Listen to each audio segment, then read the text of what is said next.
Good evening, everyone. It's always nice to raise our voices on such an important event. I am so happy and glad to be moderating this panel.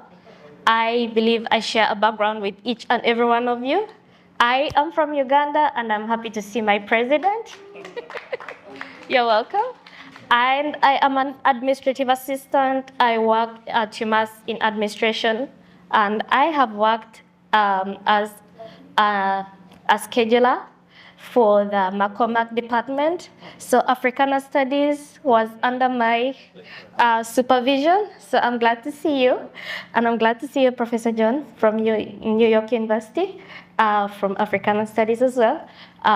You're welcome, and I am honored to be your moderator today. I will start by asking all our panelists to introduce themselves and what they do. I'm President Small. What I do, I'm retired. And that's what all people do, right? Formerly, I taught at the City University of New York, 20 years in the African Studies Department. Prior to that, I was an imam of Muslim Mosque. Prior to that, I was an activist in the streets of America. With a lot of the formation, Black Liberation Army, Black Panther Party, and a few other formations. So that's my foundation. I'm an African, completely, no adjectives, and I'm not even clear. I live a life of freedom or death. Those are the only choices we have. Thank you very much. Greetings, ladies and gentlemen. My name is Chagulani Sentamo Mitembo. I was known as Bobi Wine. It's unfortunate that my music stage name has overtaken my real name. I'm a music artist. And as many of you know, in my generation and generations younger and older, musicians tend to take a nickname. So I took a nickname, Bobi Wine. Of course, later on I regretted I wish I took a more African sounding nickname. But never mind, you can call me Bobi Wine. I'm an activist. I don't want to call myself a politician, but I'm involved in politics. I've run twice for president in Uganda. I come from Uganda, a nation that got independence in 1962, but we have never had a peaceful transfer of power from one leader to another. That's a country of close to 50 million people, ruled by one military dictator called Yoweri Museveni, who has been in power for 40 years. He came in power when I was 4 years. He is still the president. This year, on the 15th of January, we had an election. I was the main contender, and I won the election. Unfortunately, the military took over, and I had to run out of the country. So I am living not as an exilee, but technically I'm in exile here in America and across the world. I continue to agitate for the freedom and unification of Africa, but most importantly, for the respect of human rights and democracy. I'm very honored to be here, ladies and gentlemen. Good afternoon. My name is Menelik Van Der Meer, and I'm a professor in the Africana Studies Department over at the University of Massachusetts in Boston. I have to say, speaking of exile, I feel like I've been in Boston in exile from New York for almost since the drug war. But I also I was one of the first students in the African Studies Department right here at Northeastern University when it was founded in 1973. The African American Institute was our home. It was something that was open, all night. Where we argued, we played games, we fight, we organized against the administration and around popular issues that was happening during the time. And so from here, I ended up going to UMass Boston, where I'm at now, fighting the good fight. And as we know, there's a war against Africana studies. In fact, that's part of the war against Black people, and so that's why we're here.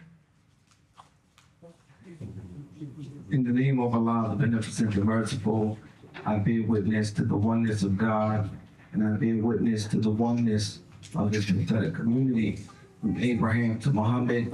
I thank Almighty God, Allah, for raising up the most honorable Elijah Muhammad here in the wilderness of North America to teach Black people who were robbed of the knowledge of themselves back into the knowledge of themselves. I thank Allah for leaving with us my leader, teacher, and guide today, the Honorable Minister Louis Farrakhan. With their names, I greet you in peace. Assalamu alaikum.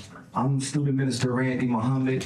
I'm the Minister of Muhammad Mosque number 11, happy to serve the Nation of Islam and the Honorable Minister Louis Farrakhan. I am also the founder of Torchlight Recovery, Inc. We run the only Black owned and operated recovery support center in the state of Massachusetts and Recovery Cafe. I just want to say that I'm honored to be on this panel with my esteemed brothers here. I'm humbled and looking forward to a beautiful conversation. Thank you so much.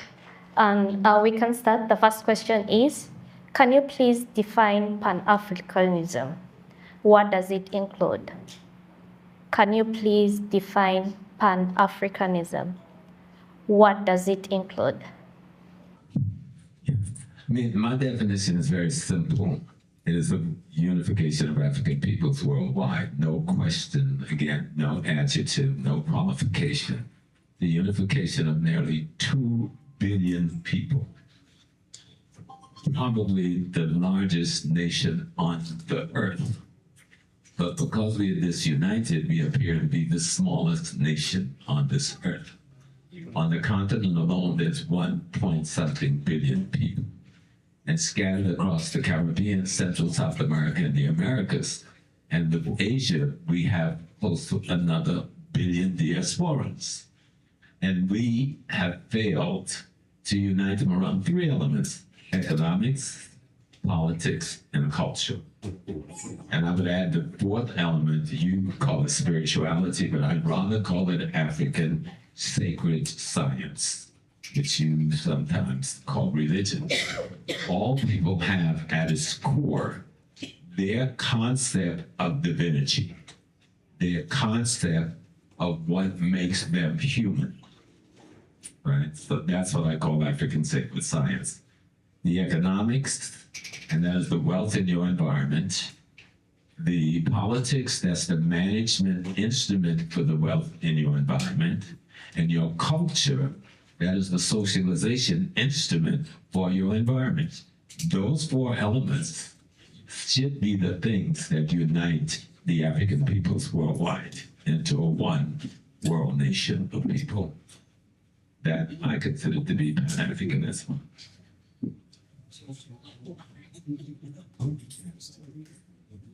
Thank you very much, Professor. I'm inspired by that.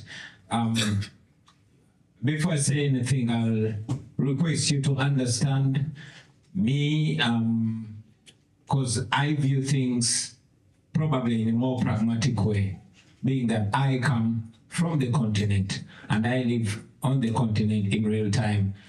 For me, I will not look at it in an academic way. And other than defining, maybe I would prefer to describe what I see or what I have come to know and understand as Pan-Africanism is precisely pro-Africanism. For Africa, looking out for Africa. But what Africanism? African weather, African resources, African minerals, or African people? It's diverse. Pan-Africanism, in my view, is supposed to be pro-African people, the people to begin with, then everything else comes in. Unfortunately, I must also mention that while we sing Pan-Africanism, this is the most abused term by us, but not for us. Pan-Africanism started out as a beautiful thing by our forefathers, the Osajefo Kwame Nkrumah, Julius Nyerere, Patrice Lumumba, and all those. These were our forefathers that fought for independence. And I believe there was a time when they stood like we are standing today when they gathered in these numerous cities, planning to go back. And indeed, they went back and pushed what was realistic Pan-Africanism, then to liberate Africa and ensure that Africa achieves self-determination. Unfortunately, over the time, it has changed again and again and again. My baptism name is Robert. I was named after Robert Mugabe. He was a great Pan-Africanist. He was a great revolutionary. But by the time he passed away, I did not want to call myself Robert. And that is why I prefer calling myself Bobi, because he had relegated the same. So many people have turned into that, including our own Yoweri Museveni, who was a great revolutionary, who spoke magic when he was my age. So Pan-Africanism today makes very little sense. Why?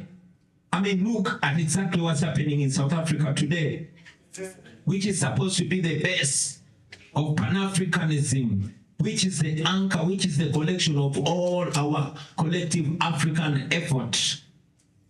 In every single African country, Pan-Africanism was a sounding vowel. It was the word, it was the chant, while Africans were putting efforts together to go and liberate South Africa. Today, the black man is a foreigner, not only in South Africa, but everywhere else. I'm here in exile. I'm supposed to be in exile in Kenya or Zambia or Tanzania, but I cannot hide myself in Kenya because the dictator in Uganda is in perfect collaboration with a new incoming dictator in Kenya or Tanzania. So for an African man like me, the safest place is thousands of miles away in a land which is supposed to be an imperialistic land. So maybe, and I'm speaking for my generation, maybe this generation needs to find new terms that we will respect, that we will honor, and we live by. Nevertheless, Pan-Africanism is supposed to be for Africa, by Africa, pro-Africa. Thank you very much. I want to remind you of something that Malcolm X once said. He said, if you take a puppy and you put it in the oven, it's not a biscuit. And so if you take an African out of Africa, they're not Negroes, right? They're not, anything else but African. And so I'm gonna stand on this. I'm probably more African than some other folk who's African, right? In fact, I represent one of the horrors that was perpetrated on Africa. The fact that I'm a descendant of the Ma'afa, the Middle Passage, in terms of the, made into chattel slavery, and separated, and disconnected, from Africa, and the fact that we had to fight to remain, to be the people who we were as Africans, and who created the ideas that's also centered around Pan-Africanism is very important, around that, and supported liberation movements around the world. We got to remember that this is the imperialist state. America is the imperialist state, right? And so you got to be very careful, about that.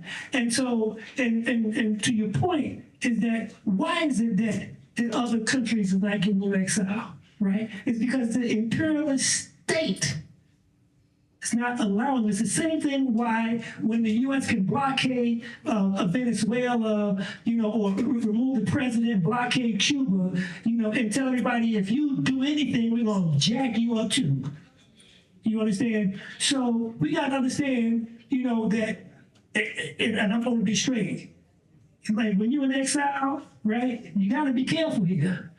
Malcolm was here. What happened to him? Dr. King was here. What happened to him? Right. You understand? Right. There wasn't some lone gunman that was behind that. Right. So, Pan-Africanism is about how we see the importance and the centrality of Africa and one Africa, right? How do we deal with divisions that we have? Who created those divisions in Africa, you know? And the point is that we gotta recognize who our enemy is. What is the principal contradiction and not the secondary contradictions? And what happens to African people, we're running on the secondary contradiction. We refuse to see who the real enemy is in this country. I want to add this other point that Brother Smalls raises. I want to add to the point is that the other part is military. If we cannot defend the ideas that we have, they're not worth having. I'm going to say it one more time. If we can't defend the ideas that we have, they're not worth having. And we got to be willing, you know, I don't want to go off because I'm about to, but we have to be willing, right, not only to live what we believe, but also to die for what we believe in. Because the imperialist state has a lot of money, and they will put it before you like they put drugs before us before. And people will take that and forget about their own relevance. That's how we got here. You understand? So Pan-Africanism is about us. It's not only repatriation, it's rematriation. You know, for us to go back to that spiritual center that our ancestors had of us, right? Versus falling for the okie doke. And I'm gonna stop there.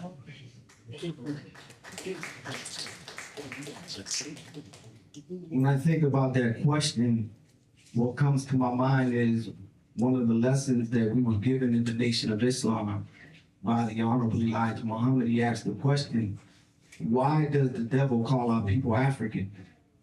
And the answer is because he wants our people, our poor people of America, to think that the people in Africa are the only people that they have. And he wants us to believe that we are all different, right? When we think about that reality, when I look at Pan-Africanism, the key is African, right?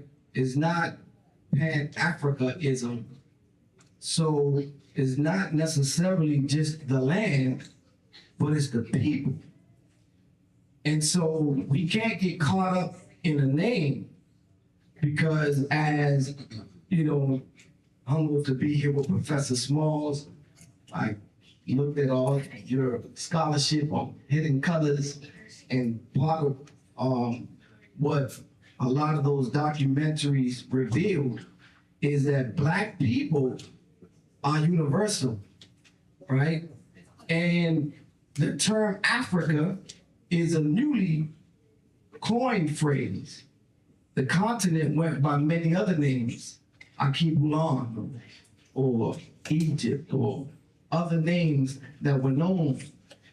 And so, but push it further than that, we are a global people. So one of the other things that we're taught in the Nation of Islam, the Honorable Elijah Muhammad asks, who is the original man?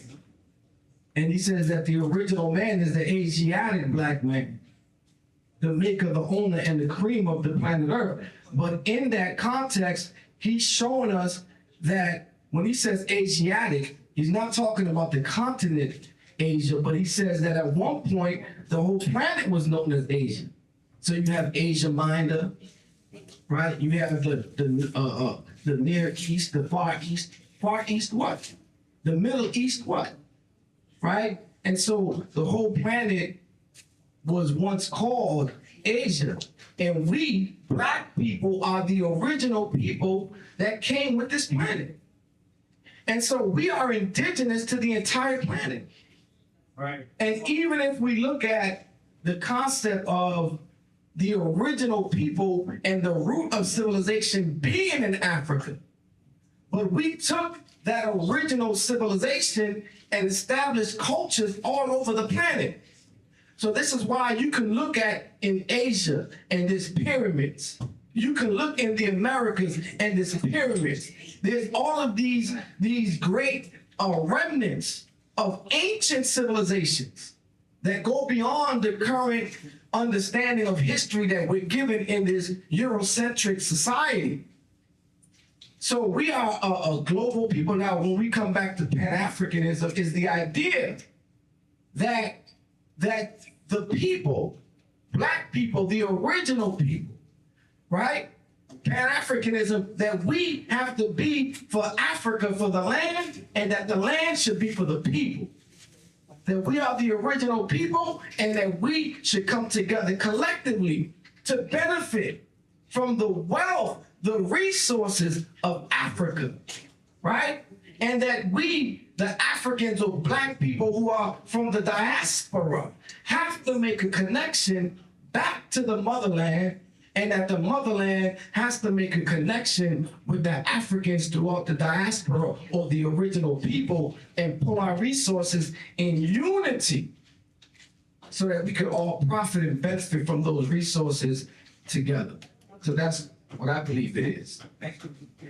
Media and cultural diplomacy play in strengthening global African identity. That's education, media, and culture. Education, media, and cultural diplomacy. Okay. Well, the first thing is to inform. You know, I have a phrase that's called history erases the mystery. History erases the mystery. If you don't know history, you're confusing someone else's mystery. And that's where most of us are. Each one of the brothers were given a piece of history, and Brother just gave a heavy piece of history. When we're talking about Pan-Africanism, and we're talking about the word education, then every educational system in Africa and in every African community in Central, South America, North America, and Asia must be disbanded and thrown out. How can you educate a person by denying the ancestral experience of the person? Appropriate education is to be informed and instructed by the experiences of your ancestors. We are now being instructed and informed by the experiences of the genociders of our ancestors. And because it gives us some money, and because we can play the little technical games on how much technology we have, we become a part of the continuation of the genocide, both physiologically and spiritually, of the African peoples. And there's nothing you can do, you can't argue with that, that's the reality. You can't say we got rid of colonialism, but every curriculum on the continent of Africa was set up by the colonialists. Here in America, the curricula that the African community have to swallow was set up by the enslavers and the genocide. Slavery and genocide, let's make note, we say slavery like it was a work program. Slavery was genocide that lasted for centuries. No other people in the world had to endure a process of genocide for centuries. Not even for decades, but we endured it for centuries, and we don't call it genocide. And if you don't call it genocide, you're really not explaining to yourself the experience of your ancestors. True education is to be instructed and informed by the experiences of your ancestors as they encountered the world. And that's not what we're getting. Second part of that, true freedom that comes from true education, you have to be shackled to the identity of your ancestors. If you're not shackled to the identity of your ancestors through that informing of the experiences, you're not being educated. And the second part about media, which is a tool for sharing information. Really, and I'm not playing on the nation because, you know, I was taught by Malcolm was taught by the Honorable Elijah Muhammad, so I'm up the nation of Islam. Truly, right now, the only true media we have that is truly an African informative media in North America is the Final Call. Yep. And it used to be Muhammad Speaks. And we miss it because we don't understand what media is supposed to do. Media is supposed to inform you accurately of your condition through analysis of history, economic, politics, and culture. And there's only one or two at best but primarily one that I know that does that. And what was that third piece that you mentioned? Cultural diplomacy. Cultural diplomacy. Cultural diplomacy. Girl, that is a big one. You know, culture, most of us don't even know what culture is. We think it's dancing and music and stuff. That's not culture. Dancing is not culture. Music is not culture. The kind of dress you wear, that's not culture. Those are tools of culture. Culture is the idea that those things are trying to project. The principles, concepts, and ideas that those tools teach and project. What are the principles, concepts, and ideas of the people that is the origin of humanity? And we don't have to play with it or soften it, okay? When the cosmos, when the universe decided, and this is to me well, because I really think I'm a good priest, and I am a priest of African tradition at a very high level, and I love it and I enjoy it.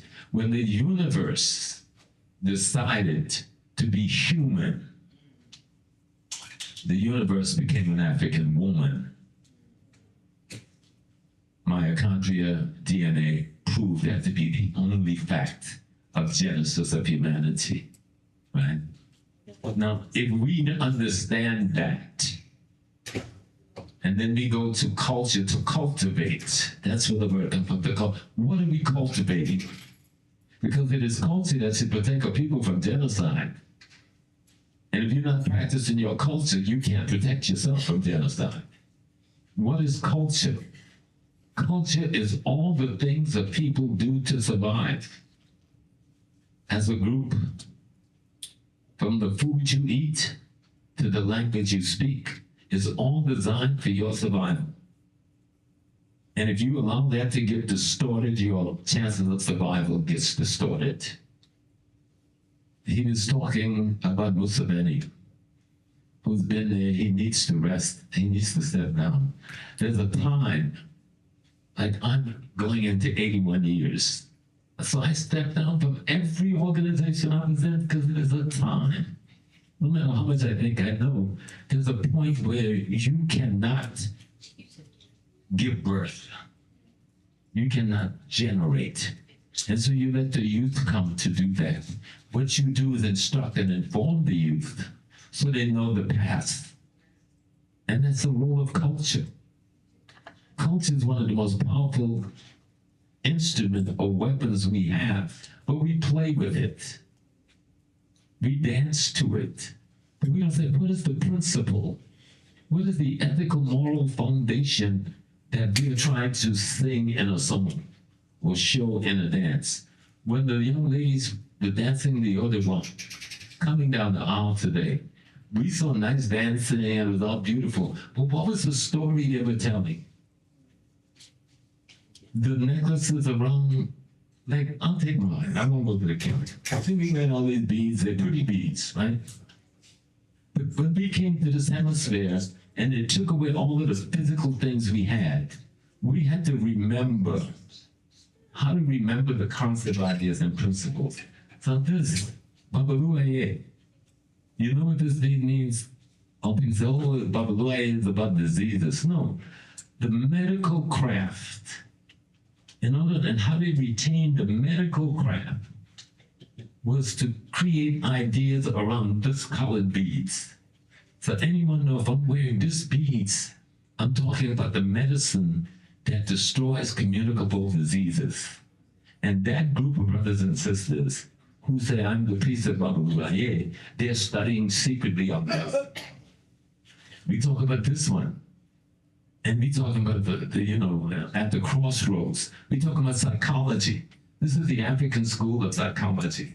We use this bead and this color to secretly retain the mystery of the art and craft of how to deal with psychology. This is one of the most important ones. People love to say, oh, that's Ogun. Ogun is a war. Ogun is the god of iron. That's the mythical interpretation. Ogun is transformation of the human spirit. And iron is only used as a symbol of transformation as a process. Because you take a stone that's full of impurities and you put that stone in fire and you burn out the impurities and you come up with steel. Through transformation, you've created appropriate tools to be used to create civilization. So when we took these beads, it looks like beads and they people worshiping beads. No, each of these represent an African school of thought in our philosophical system. And so culture is essential to get back to in terms of understanding what is African culture. And African culture is the culture of God itself. It is the culture of universal perfection itself. It is not a belief in nothing. The African culture is about the knowing we created the divinity. And divinity, and I'll end with this because it's important, because you can't separate culture from your divinity. You see, we created the divinity to explain ourselves to ourselves. That's simple.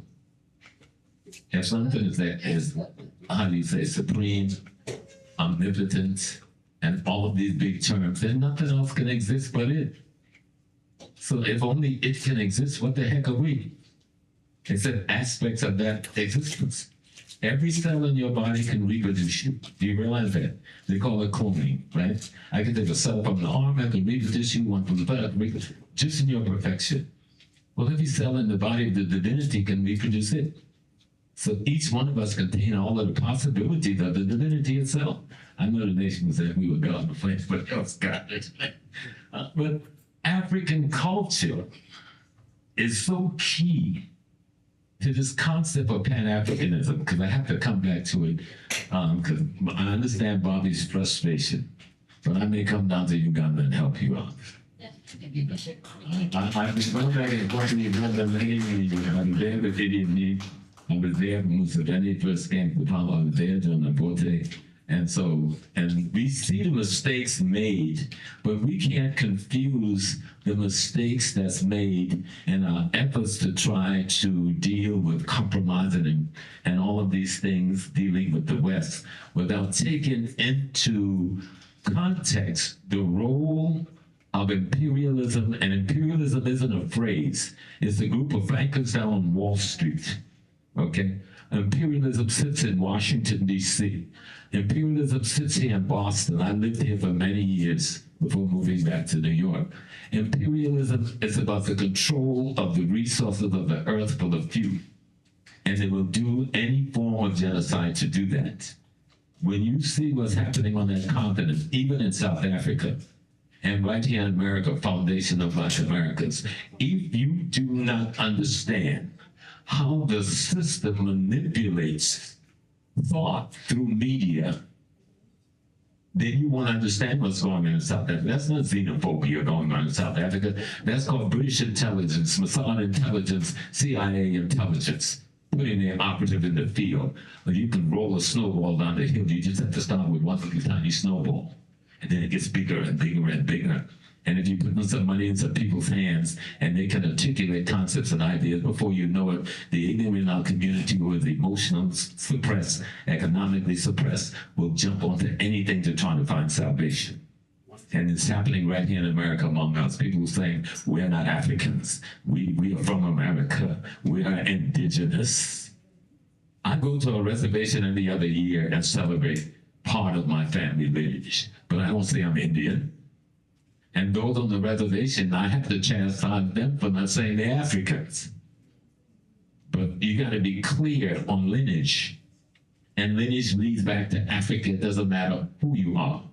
Even if you're from Scandinavia, if you want to get it right. So when we talk about culture, culture is the educational system of a people that allows them to be instructed and informed by their ancestors' experiences on the earth to determine what to do next in order for me to survive. So that's enough, and then we could go on some more. But before we talk about what role should education play, I think it's important to look at what role it has and is playing. Then we can decide what it should play. We cannot see where we're going unless we see where we're coming from. I'll start with the role education. I'll start with education. What role education has played in shaping African identity. I think education, or rather miseducation, has played quite a major role. In my view, negative. And you will understand I'm speaking as a 44-year-old, born in 1982, and inheriting the effects of colonialism and neocolonialism, and born into an education system that is meant to channel me and the entire generation into a certain perception. See, we have an education, and actually in Africa, that is teaching us to be servants. An education that has taught us to believe that we are not enough. I don't know how it is in Ghana or in other countries, but until high school, we are taught about the Canadian prairies, we're taught about the traffic jam in New York City, we're taught about the history of America as far as 500, 1,000 years ago, but not taught about the history of Africa just 200 or 300 years ago, over time of land that has been deliberate.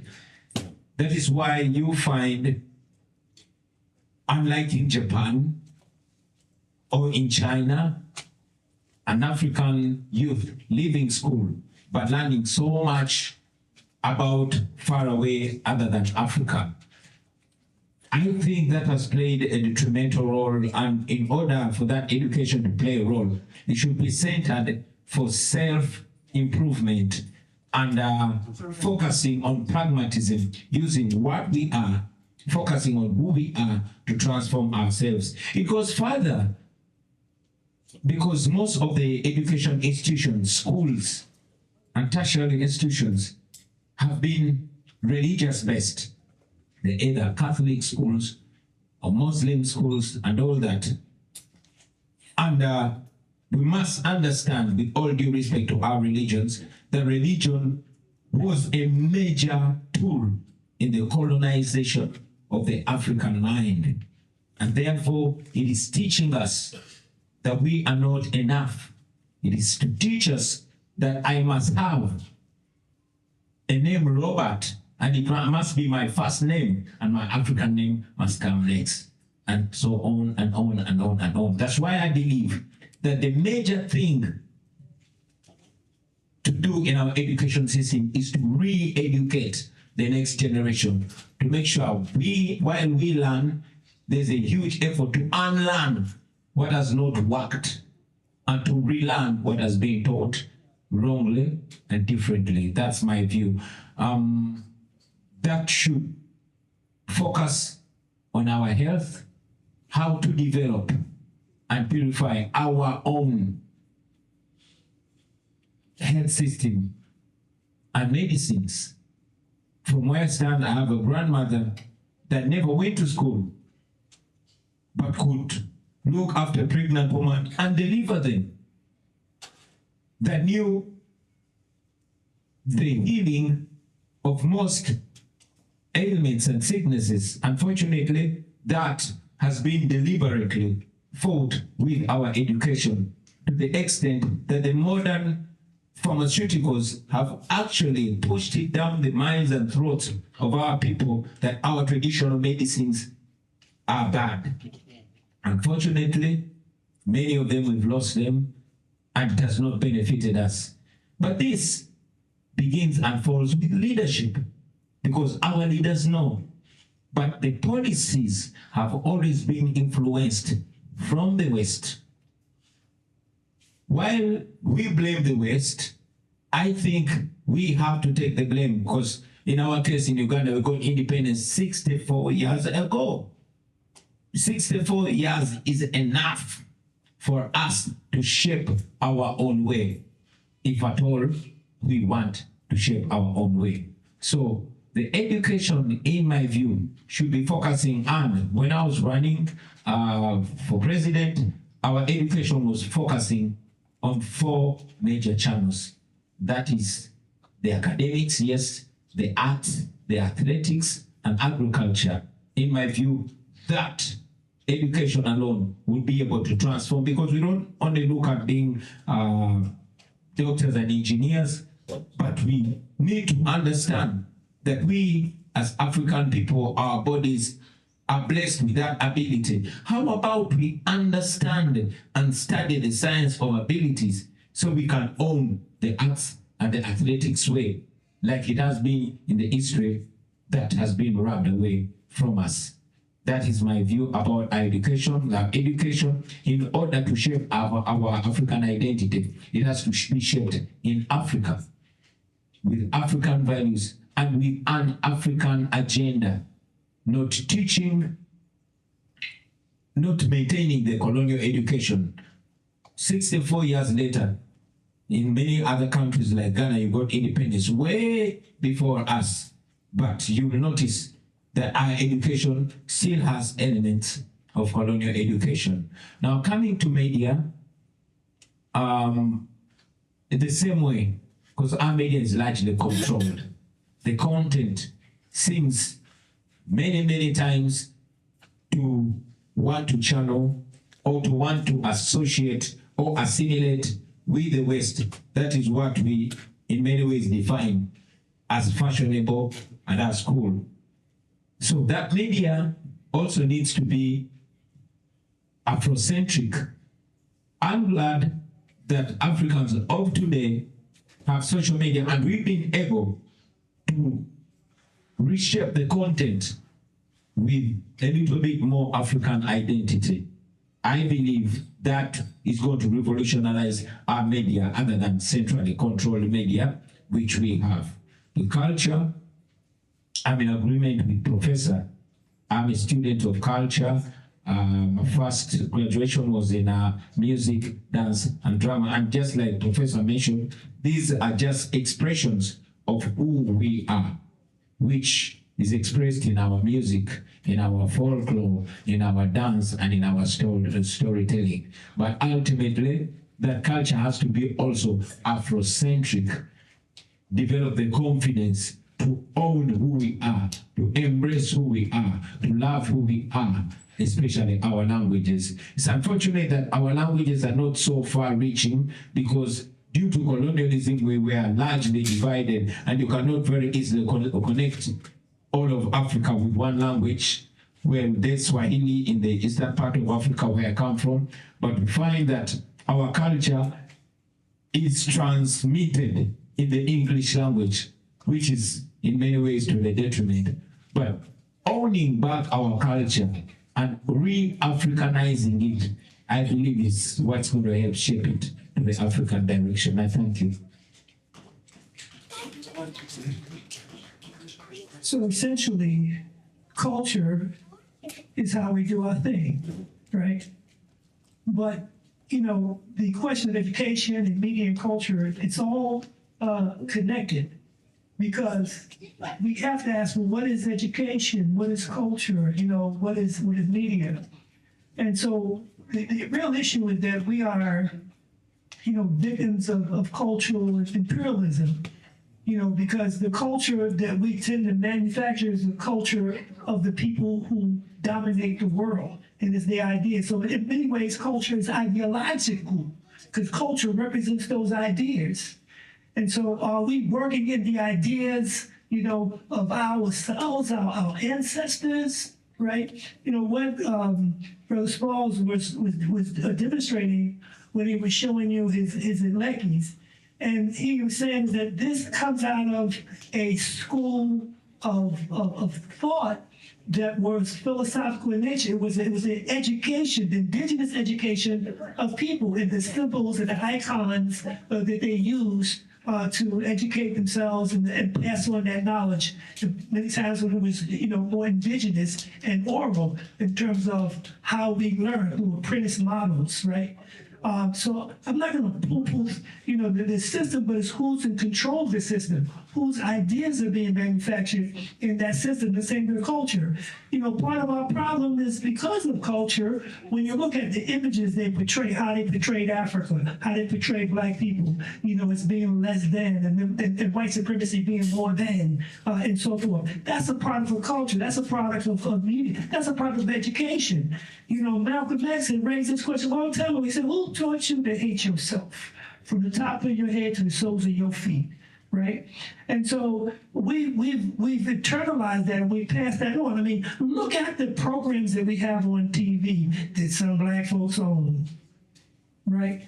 You know, when are they really giving us the kind of education, you know, and issues about Africa, you know, in terms of the origins of civilization? You know, one of the things that I've been struggling with at the University of Massachusetts is that during the pandemic, we put forth that the university should become an anti-racist health promoting university, and that they need to have, in order for anybody to graduate from UMass, that they had to take an introduction to Africana studies. And we said, we quoted Anton Diop. He said that if Africans never left the continent, the world would never have been populated.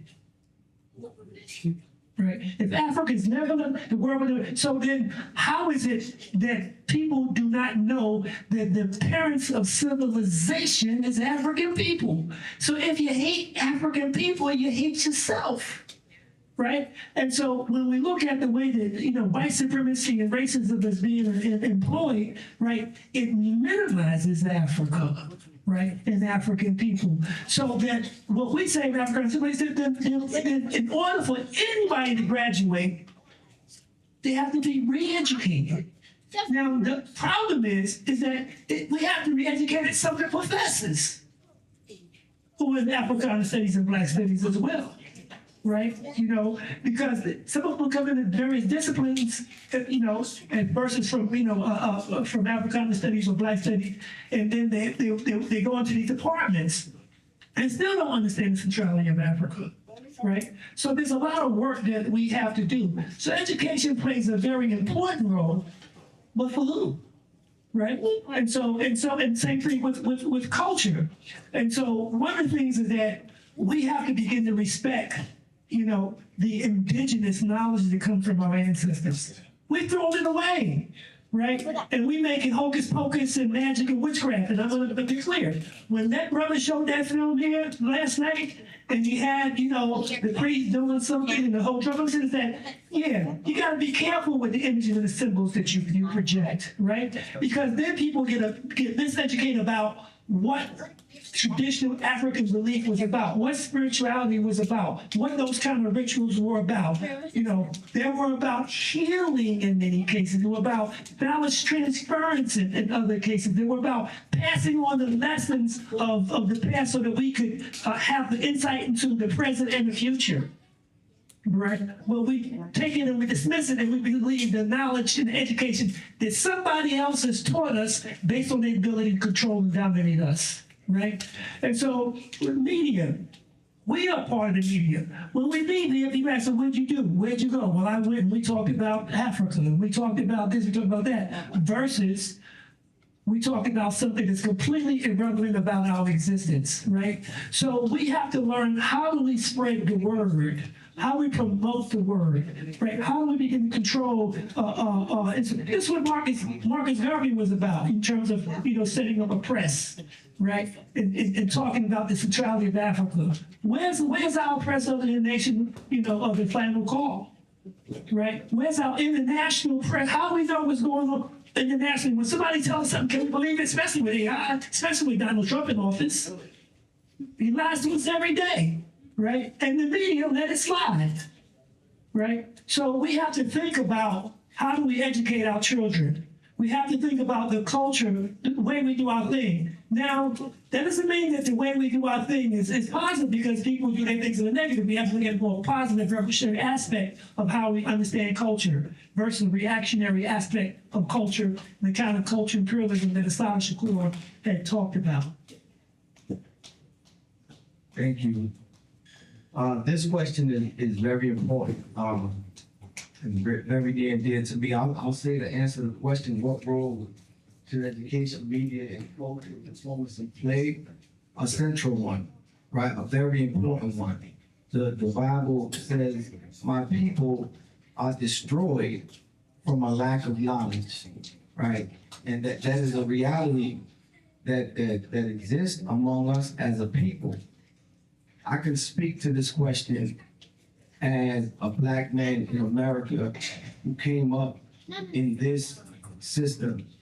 We're taught in the nation, one of the things you gotta understand is that we as a people have been totally destroyed. We've been robbed of our names, our language, our culture, the knowledge of our God, our history, and our identity, right? And being ignorant was the primary ingredient in making a slave. They had to rob us of the knowledge of ourselves to make us to think that we were less than who we really are, right? And so our condition right now is a direct result of us not having a proper knowledge of self. So now when we look at these roles, education, media, and culture, very important. But the question then becomes, what education, right? And so the problem is, and I think my brother Bobi, your name, Bobi, was alluding to earlier, if we have the colonizer's education, then it don't matter how much education we have. And this is the misnomer. A lot of us, we're taught, go to school, get an education. But if you're just being educated in the colonizer's educational system, he designed the education to make us a better tool for himself. And so we need the proper education. And that proper education, we have to have a thorough knowledge of ourselves that's not rooted in what the slave master developed and gave to us. So we have to control our own schools. We have to control not just the school, but the curriculum. We have plenty of scholars, right? Black scholars that we can develop our own history books and curriculum and teachers to teach people not what the colonizer or the slave master has given us. And we have a tendency to think that if we go, even, folks look at these Ivy League colleges, and they assume that you got a better education if you went to an Ivy League school, because these are schools that are celebrated by elite white people. So I want to go to Harvard, or I want to go to one of these elite schools. But that education wasn't really designed to liberate Black minds. And it's not really, that education is rooted in white supremacy and the promotion of white supremacy. So if you have Black people being educated in a white supremacist education, then we wonder why, after 58 years, we're still in the same condition. So education has to play a very vital role, but the question is, what education? Where are you getting your education from? We have to go back to a historical root knowledge and not glorify these so-called universities because they're prestigious universities, but they're not going to teach you what you need to know from a brother like Van Der Meer. Now, if you go to these schools and you go to his classes and brothers like him, then you can get some of that knowledge.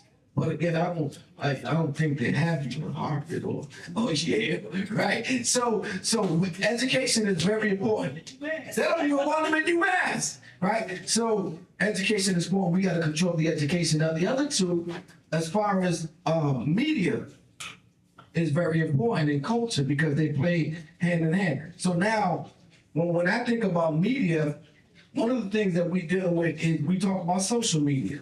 So now media has become a tool of education.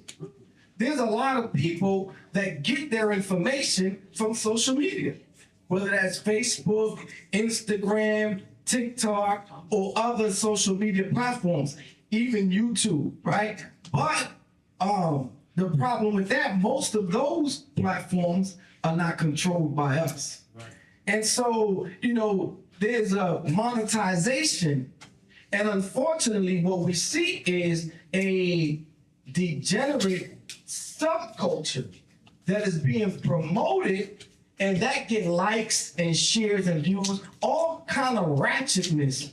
People fighting, women fighting, right? All kind of degenerate things. So, but by the same token that negativity can be promoted through media, social media, right? And so when we talk about social media, that's one aspect of it. We can turn that around and start to promote a positive culture, promote knowledge sharing, information sharing, right? And then we talk about the mainstream media as well. Now, culture, this is the part that's really near and dear to me, because our experience as Black people in America, we have a problem where our culture has been hijacked.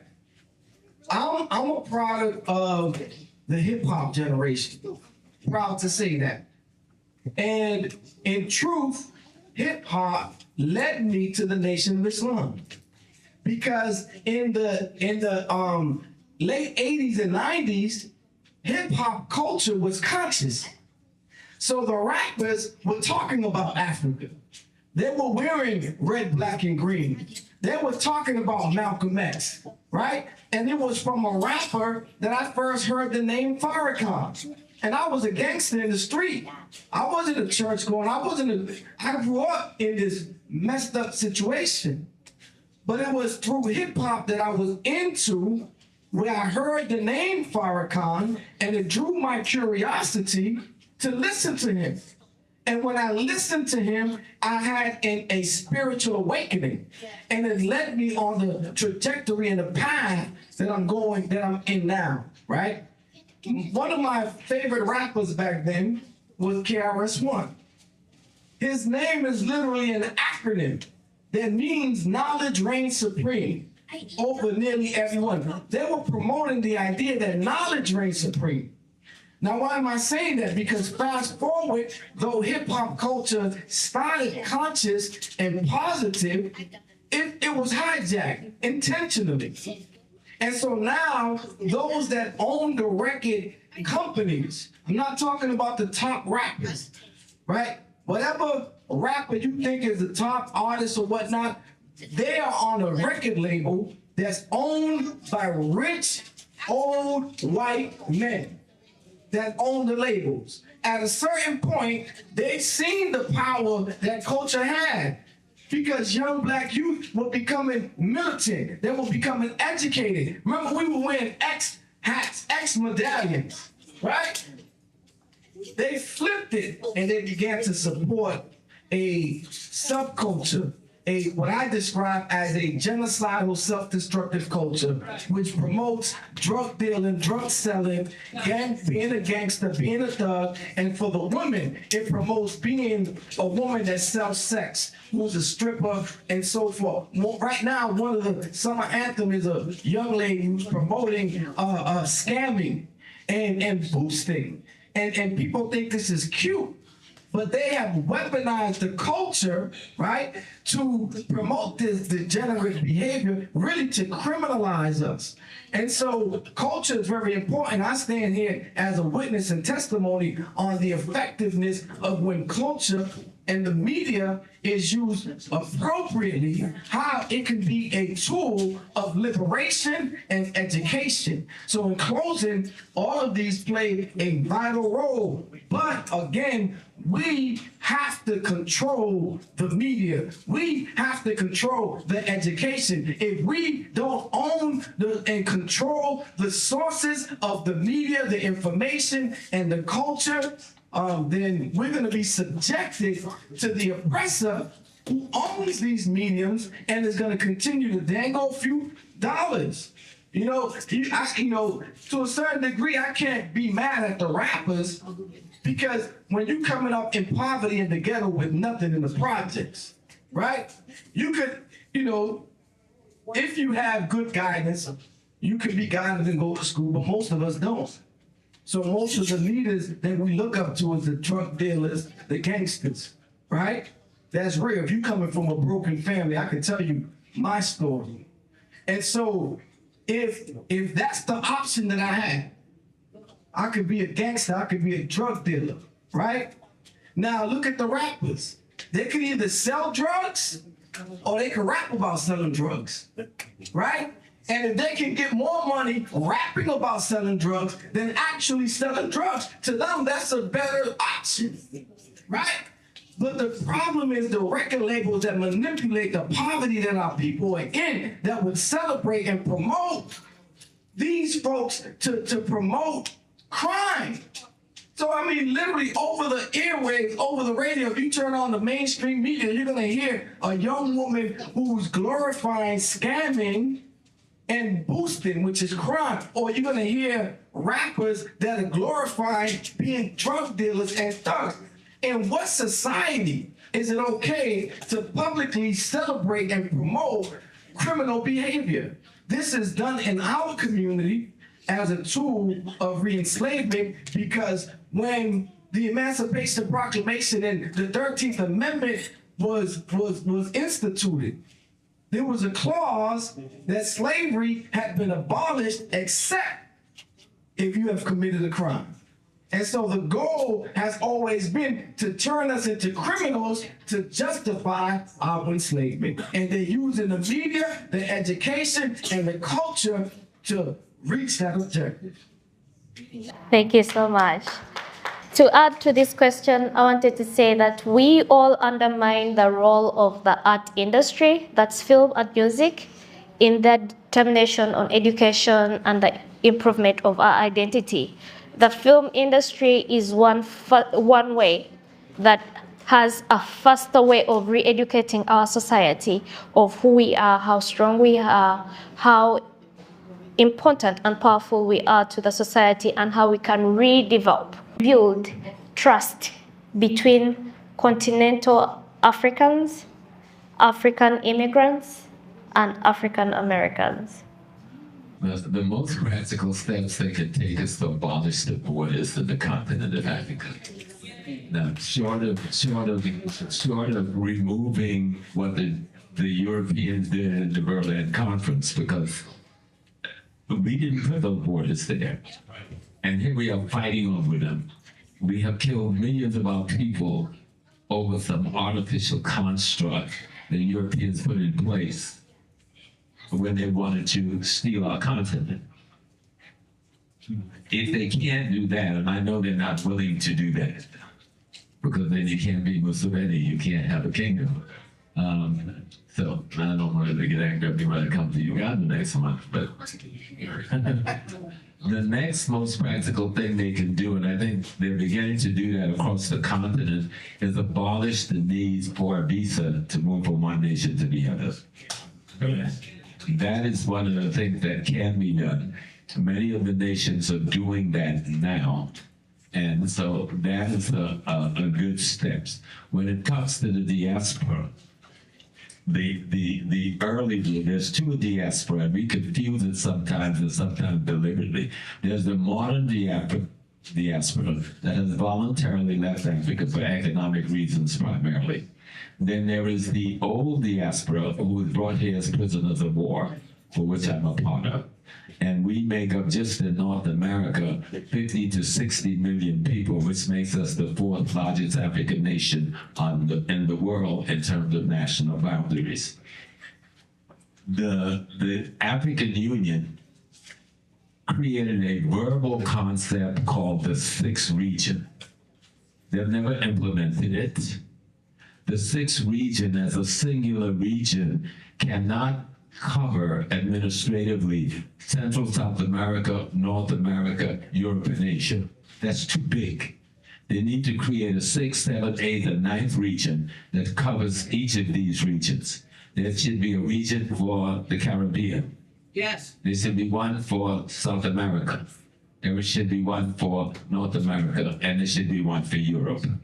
That would make practical sense, because that's governable, that's manageable. the sixth region was done because they know they couldn't implement it because they don't want to implement it, right? And so even in my home country, Ghana, what the president did when he came to the United Nations was wonderful. But we've been fighting the reparations movement since the 1800s, non-stop. What they did in Ghana a few weeks ago around reparations was wonderful, but there was not a single African American represented when we are a body of more than 60 million people, all right, in our own peculiar national institution.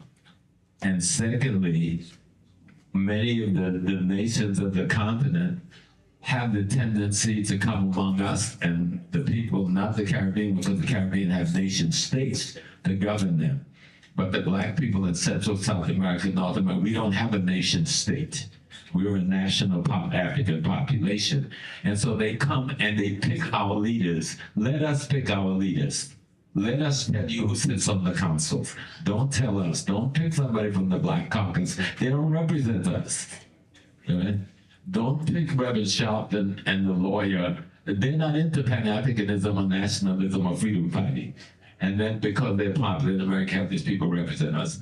There have to be a sense of recognition of the diaspora as being real African people. We've been fighting a war for 500 years, non-stop, every day. And in North America, we're the only African population that had to grow up in a majority white state. Haiti is a majority black country. Jamaica is a majority black country. Barbados is a majority black country. This is a majority white country. And we had to fight the most powerful white state in the history of the world to maintain our African integrity, and people don't want to recognize us. Now that has to be reckoned with throughout the states of the continent, because not one have appropriately recognized the 50, 60 plus million Africans in this precipice called North America, the United States. If they could do those things, recognize us as an African nation, that's something the nation's been calling for from its inception, and no African country has done it to this day, not a single one, because they're afraid of white America. We live here and we fight this devil, we're not afraid of it, so why would you be afraid of it, right? Secondly, get rid of passports for moving, get one continental passport, one African Union passport, for the entire 53 units in the process of going towards resolving those 53 borders, which we know can't happen right now. And the last piece, and then I'll set up, if we can't move into a United States of Africa, and the African Union have the ability to vote this in tomorrow and act on it, we already have an Eastern Bloc region. We already have an ECOWAS in the West. We already have the South. That legitimize those three regions as three legitimate African states that comes under the purview of a union of some sort over the three, and dissolve all of the borders within those three contexts. That would be the biggest step towards having a singular nation some way down the line. I'll be long gone before that, but that should be the goal. Thank you very much, Professor. The amazing words that you mentioned, Professor, sound like a heavenly dream to me. How I wish they were practical, because what you're talking about is right. Unfortunately, some of us that live at the continent in real time are faced with a stark difference between the ideal and the real. I definitely agree with all the ideas here. But one great man, one great writer from Nigeria called Chinua Achebe was asked in the 1980s what Africa's problem was. And he said, Africa's problem are not the rivers or the lakes or the mirrors, Africa's problem is leadership. Even our own Yoweri Museveni, he wrote a book called What is Africa's Problem? And he's quoted famously to have said in 1986 that Africa's problem in general, and Uganda where I come from in particular, are the leaders that overstay power. So we all should agree that it all begins and ends with leadership. Leadership is the difference between these beautiful ideas and the real catastrophe and the real tragedy that we meet. It should not be rocket science for Africans to build trust. We have been through too much not to have trust for one another, but to see. And I give it as an example that a wonderful country like South Africa, which is supposed to be the most landed country, has chosen to be the embodiment of self-hate. Not just the people, I repeat, not just the people, but the leadership too. Where you see the president calling self-hating Africans that are standing against their fellow brothers and sisters just because of their skin color. And we endorse them with a presidential meeting asserting that it is all right for us to carry ourselves in such a way. It is leadership. This belief, or there's an idea, and you've talked about the federating, organizations, East African Community, this ECOWAS and all these. They're beautiful ideas, but I had to mention that these are reduced to only presidential clubs.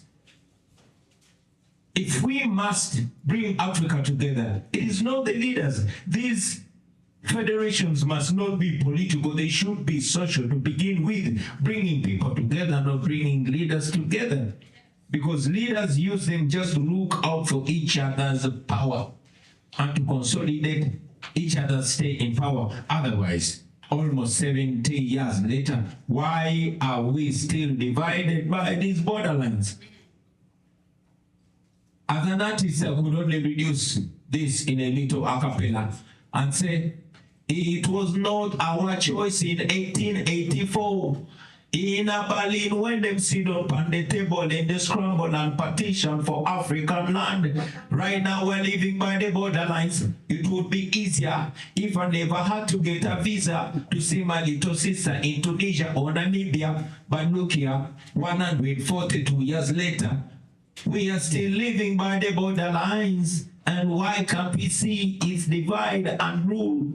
Why do we act like colonial tools? The African unity becoming a reality. We should abolish the borderlines, like Professor said. But that will not come as a miracle. Deliberate steps will have to be taken, and that all goes back to leadership. While our current leaders are throwing around the word Pan-Africanism as a playing card, they don't believe in what they say. Or at least their actions don't represent that, because in the case of Uganda, General Museveni receives up to $1 billion every year in military support and all that from the United States. Why then would he have policies that empower Africans? So it is with leadership.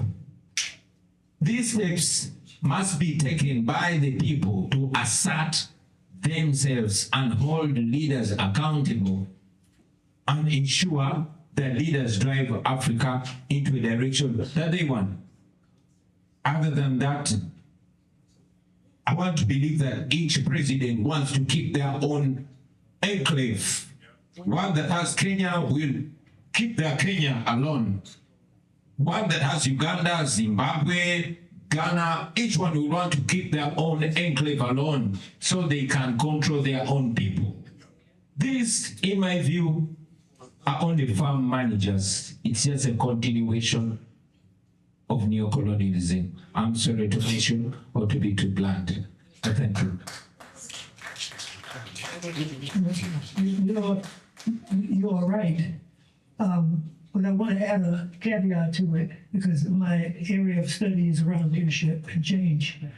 And I always say it's about misleadership. And leader and leadership are different. And even though in leadership studies, there's no real unified definition of leadership, but one that I usually work with is taking initiative on behalf of shared values. That's leadership.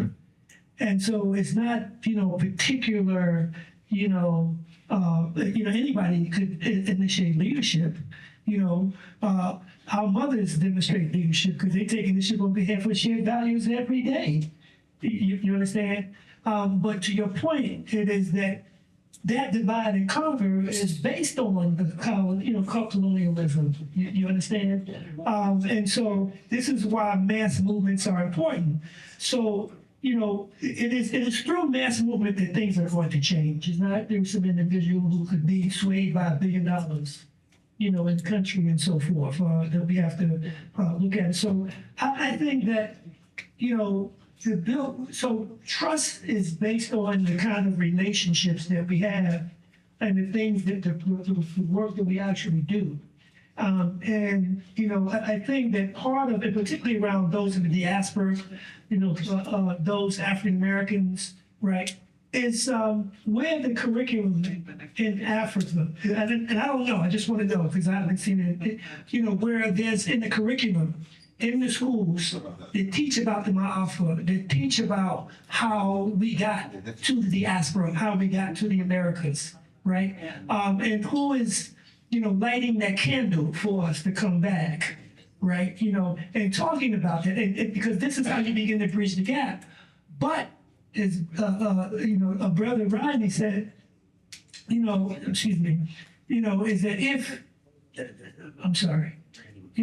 if we are looking at who is in fact the ones who are teaching us and providing the cultural framework for us, and we expect them to liberate us, that's not happening. So they've been choosing to lead us for us.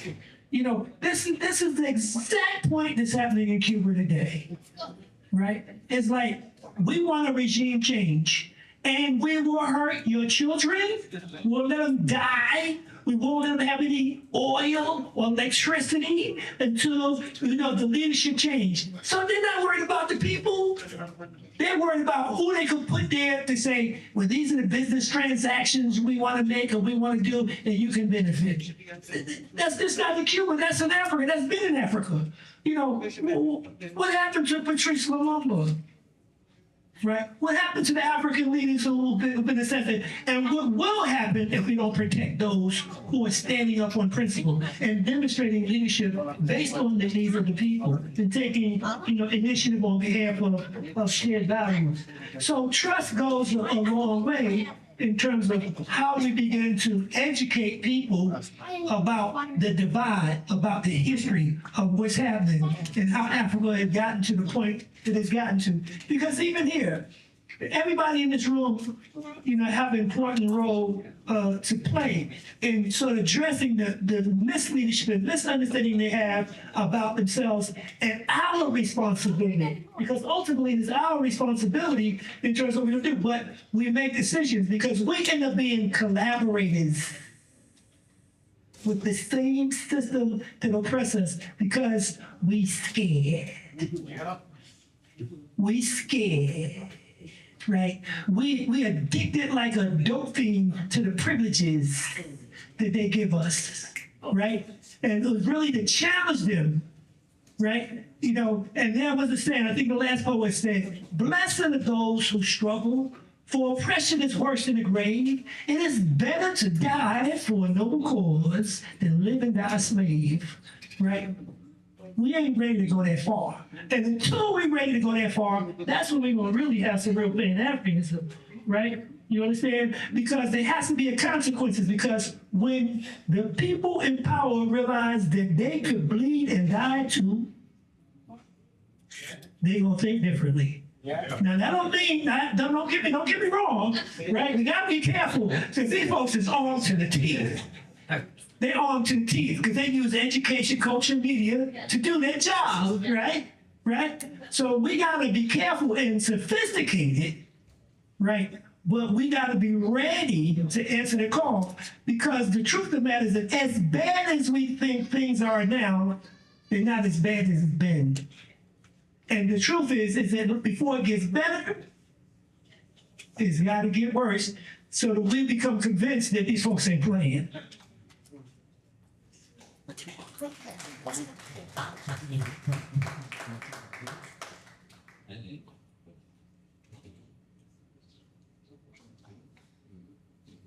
So I don't think I'm gonna be as long-winded on this one. I think my brother answered the question well. I'll just say two things.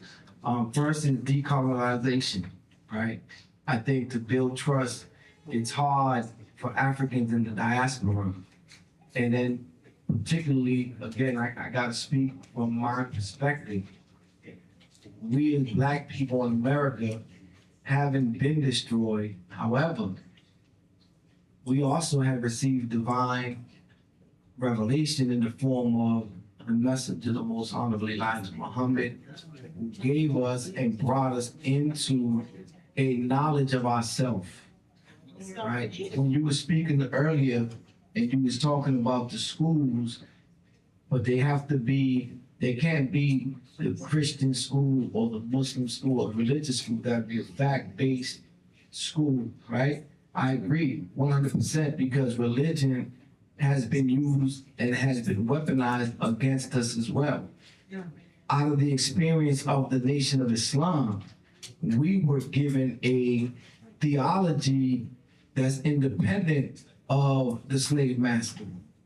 We're not coming from the theology. We didn't learn religion from the white man's theology school, and we didn't learn Islam from the Islamic scholars of the East either. We were given a teaching that really centers us as Black people, as members of the original people, right?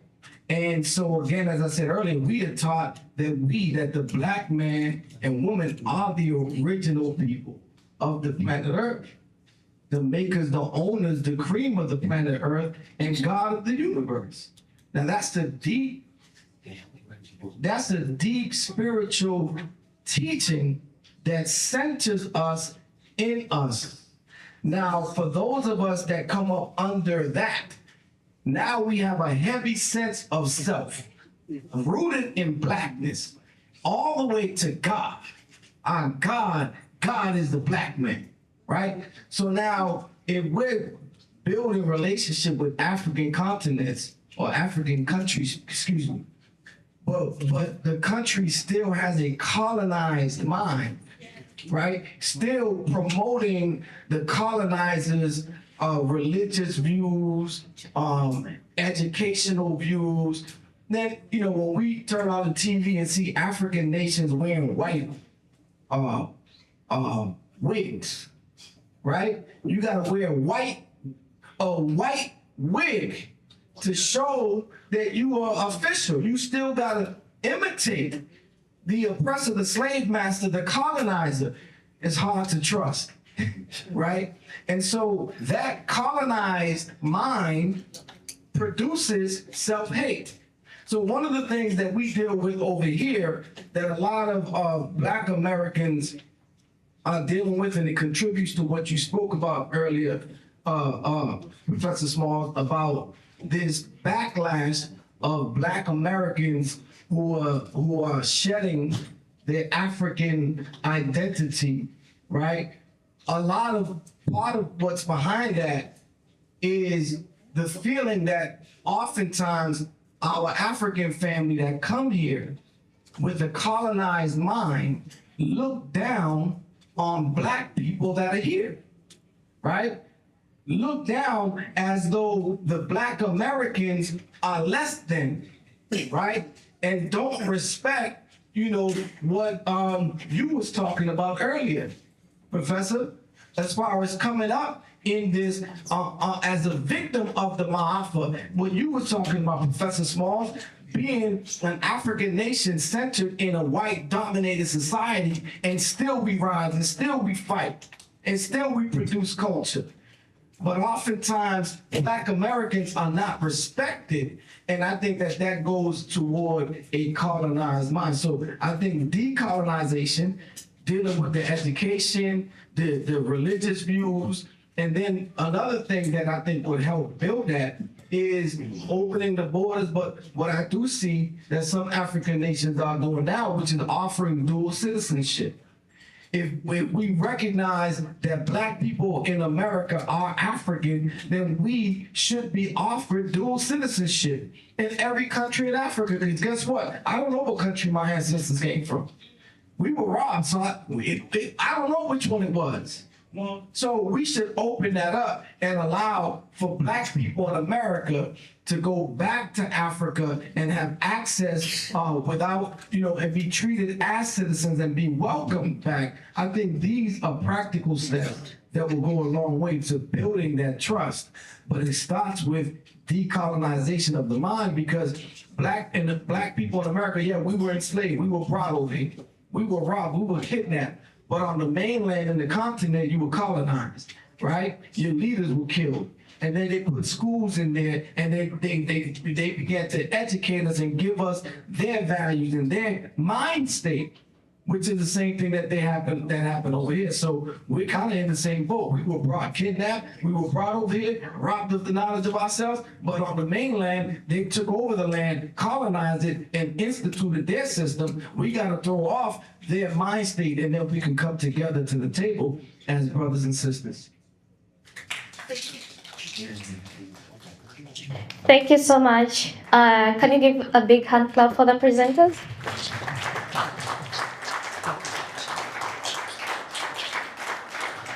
It was such an honor to serve on this panel with you. I won't ask the last two questions because your presentations enabled answers to the last two questions. So I'll pass over the microphone to the Q&A from the audience. Thank you so much. Thank you very much. Thank you, honorable panelists, for sharing such amazing knowledge with all of us. I have a question. I think all of you have spoken to why, and it is important for our brothers back home and our brothers in the diaspora to find a way to work together.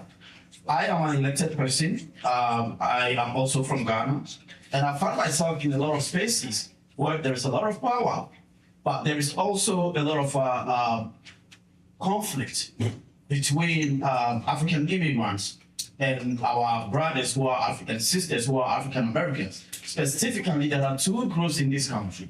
One is African American descendants of slaves, ADOS. The other one is foundational Black Americans. There are some of us in the field in the space that I'm talking about that are trying to do exactly what you are talking about. Bring all of us together. What can we do to connect the motherland with those of us who are not just here in the US, but globally? But then we are facing strong opposition from members of ADOS and members of, how do we call it, FBA, Foundational Black Americans. I have a lot of respect for some of the positions that they are taking. African Americans sacrifice a lot. For me, from Ghana to come here and run for office in one of the most whitest states in the country, Maine, right? And get re-elected over and over, not because there are a lot of African immigrants there, but because when I came to this country, I collected and learned from my African American brothers and sisters. And I kept speaking to, showing my gratitude for what they did for me to be here, but also pushing back on policies that collectively is harming our people. So I'm going to ask all of you to share what you think we can do to honor the positions that ADOS and FBA are taking, and also create an opportunity to have an honest and respectable conversation with them. I've tried all the skills that I have, it's not working. So maybe you can help me tonight. Thank you. I mean, I take a crack at that first, because unfortunately, ADS and Foundation of Black Americans who've been attacking me a lot, but nobody really attacked me. Maybe my children, decades ago, I began to use the concept of formerly enslaved Africans in America in order to define us in a context where people would respect and recognize that we had a distinct culture, we had a distinct tradition, we have a distinct political reality and a distinct worldview. Because most people see us as just being a blend of a whiteness and not as a distinct. When you come from Jamaica, even though Jamaica, the blacks in America, in Jamaica came from Africa, just like the blacks in America. When you come from Jamaica to America, you're Jamaican. The blacks in the United States of America, no one recognized us as having an identity. Let me say that again, because that's the crux of the problem of it. We have a national identity, we have an ethnic identity, we have a historical identity, and other brothers and sisters from around the world only see us as an addendum to white people. That's not what we are.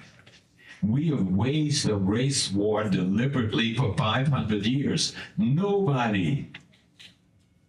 other group have been engaged in an overt war day by day, losing thousands of people a year, and we still are losing them at the hands of the enemy, and most people don't even see our death. They see the prisons as being full of criminals, not being full of prisoners of war. Okay?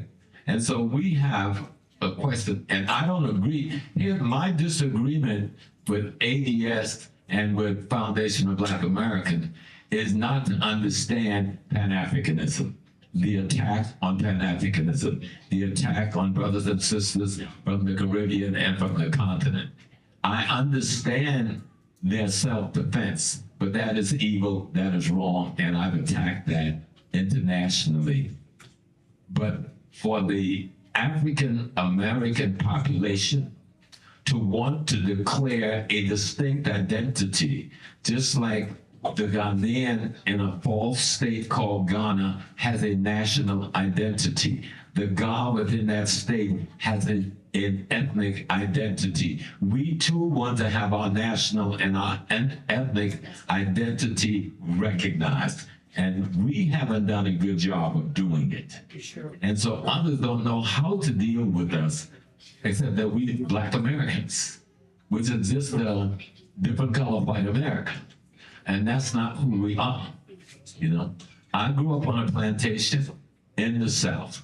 I'm from the Carolinas, where we have our own Creole language. The Gullah Geechee language that's run all along the coast through the Gulf of Mexico into Louisiana, and not a single African community from the Caribbean, Central South America, or the continent will respect that we have a Creole. We're the only African in the diaspora who people have said, you lost everything. All right? Nobody tells the people in Trinidad you lost everything. Nobody tells the people in Haiti you lost everything. Nobody tells the people in Jamaica you lost everything. People, we respect the Jamaican Creole. We respect the Creole, the Haitian people, but no one respects the Creole, the African Americans. We are laughed at by even our own people speaking bad English. We don't know how to know English grammar, because we are the only people in North America that speak English using an African grammar structure. And that's why our children can't pass English in America, not because they're crazy. We speak English. Even me now talking to you, I'm not using an English grammar structure. And even I'm not going to change my Creole words and change the African words and verbs. Most of us still, 90% of us speak English. We sound like we speak the same English as white people, but we don't mean the same thing. And that alone has been a problem for us, and we don't quite understand it. The identity of the African American as a distinct African group. We're not just some dark-skinned white people. We are a distinct African group. We have as much of a distinct culture as any African group. We have as much of a distinct history. If I was to line up all of the warriors, male and female, died resisting just in the last 200 years, it will amaze you. It wasn't just Nat Turner and Denmark Vesey and Gabriel Prosser and Harriet Tubman. There was about 100 more. As much as my brother wear Marcus Garvey on his sleeve, Marcus Garvey didn't come here to a vacuum. Marcus Garvey came here because Booker T. Washington, who none of us have mentioned today, and I must mention him, was a great Pan-Africanist. Long before there was a Pan-African conference, he had a conference of the African world at Tuskegee. And people came from Malawi, Ghana, Nigeria, South Africa to that conference before Garvey made his first trip here. Matter of fact, they sent a delegation from Jamaica of 10 people who went back and told Garvey about this conference. And Garvey and Booker T. Washington became good friends. It was Booker T. Washington that invited Garvey to bring his program to America. But Booker was murdered. And you don't even know that. You think he died. Not a single one of you. Just let me see real quick. Where did Booker Washington die? One person. Tell me. Raise your hand. He died on a train after having been poisoned in New York on the way back to Tuskegee, so he didn't die in his hometown. But he didn't make it to Tuskegee. He died when the train got in Baltimore. They assassinated him because they didn't want him and Garvey to hook up. Garvey would get here months later. And Garvey told, Tony Martin writes about this, where Garvey says, I've come to implement the Tuskegee model. And you got the Tuskegee model as the UNIA. If you can understand, Garvey understood African Americans. That's why he could lead us. He wasn't leading Jamaicans. All those 25,000 people in Madison Square Garden that he brought together, that was my people, because we understood him, because he understood us and respected us as a people. And that's why it grew. And that's the weakness now, that we don't know history. If we know history, we'll understand this contradiction and conflict that we have to work on. But it's the same with us. The African Americans, we don't know you from the continent. They never taught us about Africa in our books, in our schools. We were taught that even now you can ask the African child, what does an African city look like? When I taught in the university, I could not get an African to draw me. Listen to me well. This was one of my tests. Draw just the framework of the map of Africa. It's a psychological thing. Not one African American student could draw the framework. These are not adults, I'm talking college, could draw the framework of the map of Africa. When I asked them to show me a picture of one city, a metropolis, I got questions like, where did the plane land? When you go, Professor Small, where did you land your plane? And I'm talking from adults, these were not babies. The miseducation is so prolific, but we don't pay attention to it. We don't know you. You don't know us. It is important we learn to study history so we can know ourselves and know one another. And that's at the crux of the problem. The average African American knows nothing about Africa, except that there's some brothers and sisters who speaks with an accent that they met on a job or they met in a school and he was from this or that African country. And if you ask him anything about that brother's country, his language, he doesn't know. Not because he doesn't want to know, somebody made sure he doesn't know.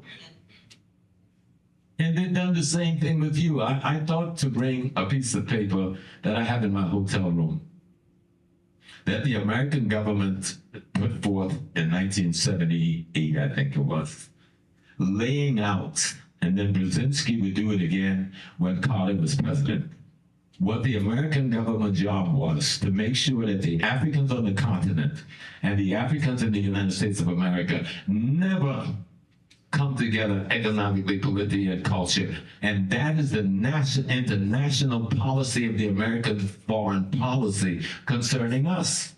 That is still happening today. And if you think they're not influencing ADS, if you think they're not influencing Foundation of Black America, if you think they're not influencing what's happening in South Africa, the Mossad, the British intelligence, then you're crazy. You don't understand that we are at war. They're clear. They need the minerals of Africa in order to survive. They're not willing to pay us our price for it reasonably. And so they decided to use psychological warfare, technical warfare, media warfare at its height. And that this self-hate thing, we thought we had killed self-hate 50 years ago. They have remanufactured self-hate among the African American and among the continental Africans. And when we come together in America, they know we can determine political policy in America because we can determine trade with Africa. They're not going to allow that. It's the policy of the government of the United States not to allow you to have a coalition with the African American. We can beat them if we know that's their intent. But if we think it's just us being confused, then we're confused. You understand? And so I know there's a lot of talking there, but we've got to be clear. This is not a benign neglect thing. Someone is at war with us because they want something we have. What we have is cobalt, coltan, tungsten, manganese, gold, diamond, etc., oil, and they want it because they need it to run their technocratic societies. They're not willing to sit. Do you remember Magufuli? Yes. The president of Tanzania, who went against the British, beat them in the World Court, made the British pay billions of dollars of what they stole in gold, took over the processing of gold, built some decent roads, some hospitals, and then all of a sudden he gets, what's the thing, that disease? COVID. And he's gone. Thomas Sankara, everything that you see my young brothers in the Sahel doing, Thomas was talking and doing those things. 2 weeks before he was assassinated, he was at a conference somewhere in West Africa, ECOWAS, and he was chastising them for coming in there wearing Italian suits and Italian shoes, and he was saying, my shoes is made in Burkina Faso, my suit is made in Burkina Faso, my undies is wearing in Burkina Faso. You know who gave the word for his assassination? Houphouët-Boigny. The French would do nothing in the Francophone state without Houphouët-Boigny of Ivory Coast saying yes.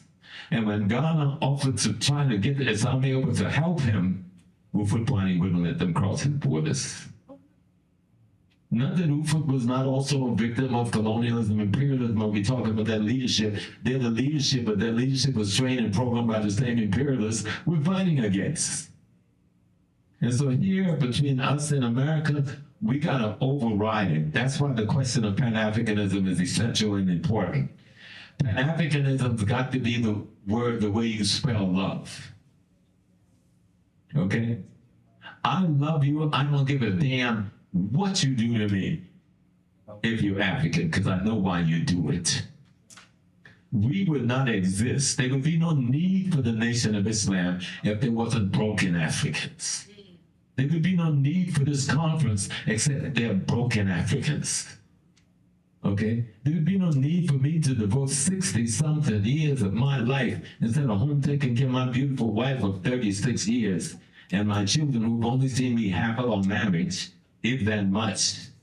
I could have been at home, but instead, I exist because there's a troubled mind that is my brother and sister, and that is my children.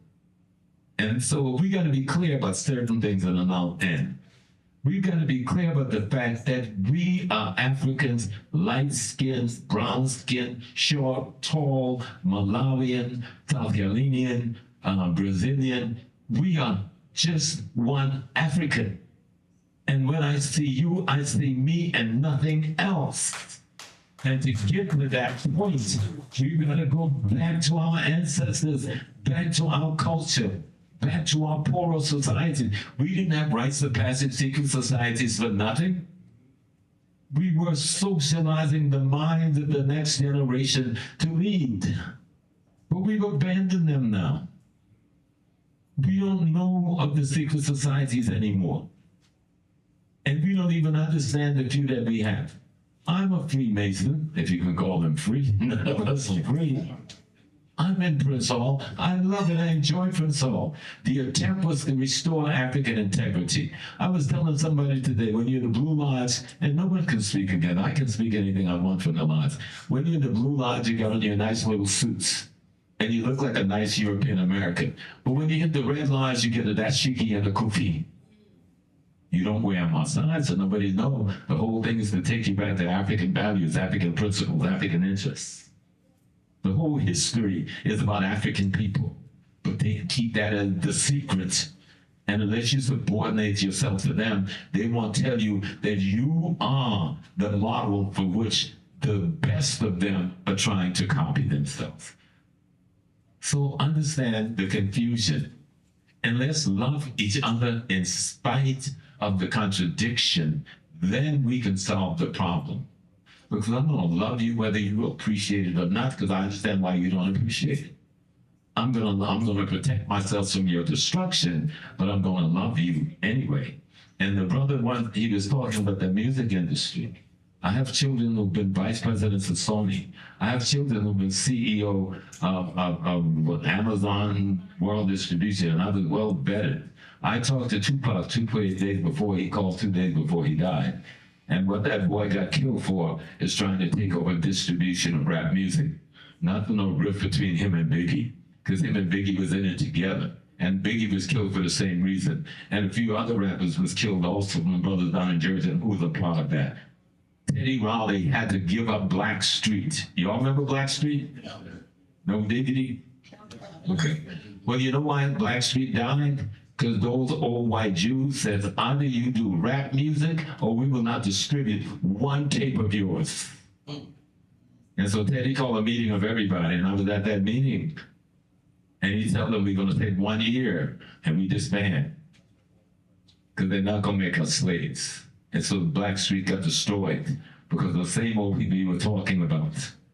Tell them they would never distribute one of the things. Michael, who was working with Teddy at that time, most of Michael's last album was written by Teddy when he went against those devils he was talking about. They assassinated that boy. And his brother took him away to the Arab world, to the Muslim world, protected him for a couple of years. But Michael wouldn't give up. He came back. He figured he had the power to use his voice, to use the culture, to go against the system. And they didn't give him but a few months. We are in a war.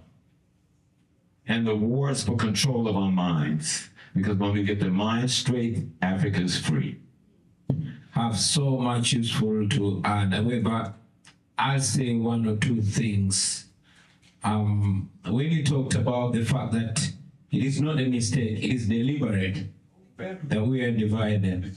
President meet the very people who saying they were going to be killed. They are the brothers and sisters by $7 billion a month. And they have their meeting with the president of the nation. You like them in mind. Absolutely, Professor. So now that we know that it's deliberate, I mean, black people are scattered all over the world. And the biggest threat to those that seek to keep us down is our unification. It is almost impossible for an African person to travel to Jamaica. I live in Uganda, but whether Ugandan or Kenyan or Tanzanian, for you to go to Jamaica, you must have a United visa or a British visa. And you must go through America. That is not a mistake. That is deliberate. Standing down there in Europe is the only other thing that we do. Exactly. But we have leaders. Africa is independent. You cannot tell me almost 70 years after independence, There's no medicine to that. There's no remedy to that. One must get a permission from America. A black man must get permission from America to visit a black man in Jamaica. But there could be solutions. We just don't get the solutions. We just don't take that step. So for me, I want to think more progressively. I want to shift the blame from our detractors. I don't want to blame the white people or the imperialists. I want to blame us. Because if we can't use what we have, then we better shut the hell up. I mean, you mentioned Booker T. Washington. He did not seek permission from no one to connect with Marcus Garvey. Marcus Garvey didn't seek nobody's permission to leave Jamaica to come and inspire black people here.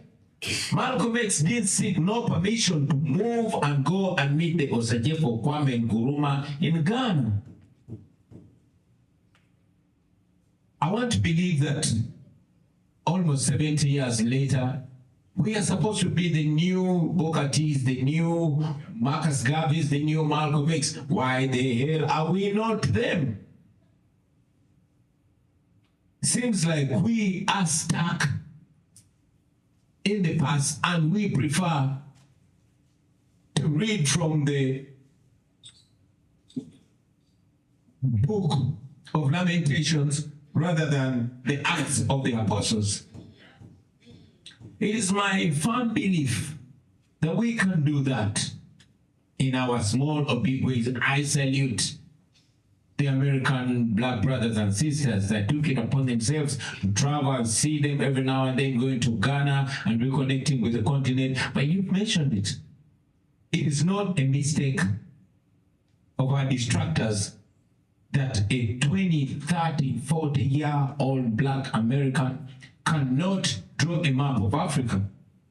It is not a problem of our detractors that the black people in America identify themselves as African Americans instead of identifying themselves as American Africans. I think, yeah, I think if I could just conclude this, yeah, I think it is within our power. I mean, you American men, you know we have beautiful women in Africa. Why don't you start by coming and marrying those sisters of ours? In Africa, we can even give you 2 or 3. So, yeah, I mean, yes, I'm sounding like my father, but it works. And with all respect to our ladies here, but my view is that we must seek no permission to do what connects us as black people. The Jews have done it. The Indians have done it. Sure, but Marcus Garvey, in one of his speeches, said, if we can't do what other people have done to elevate themselves by their own bootstraps, then we can't blame no one. So my view, and this is my own view, it might be limited by age, but I believe that we must take those deliberate steps. I sought leadership because I believe it rises and falls with leadership.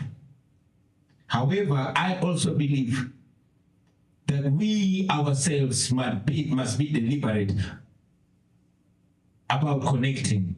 I love to see us in this platform. I was very honored to be invited in a convention of all Africans.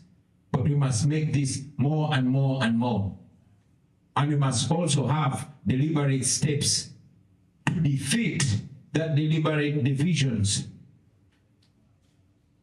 The idea of looking at each other with competitive eyes, the idea of looking at each other as less deserving or more deserving by the virtue of where we have been, Yes, we all have been quite through a lot.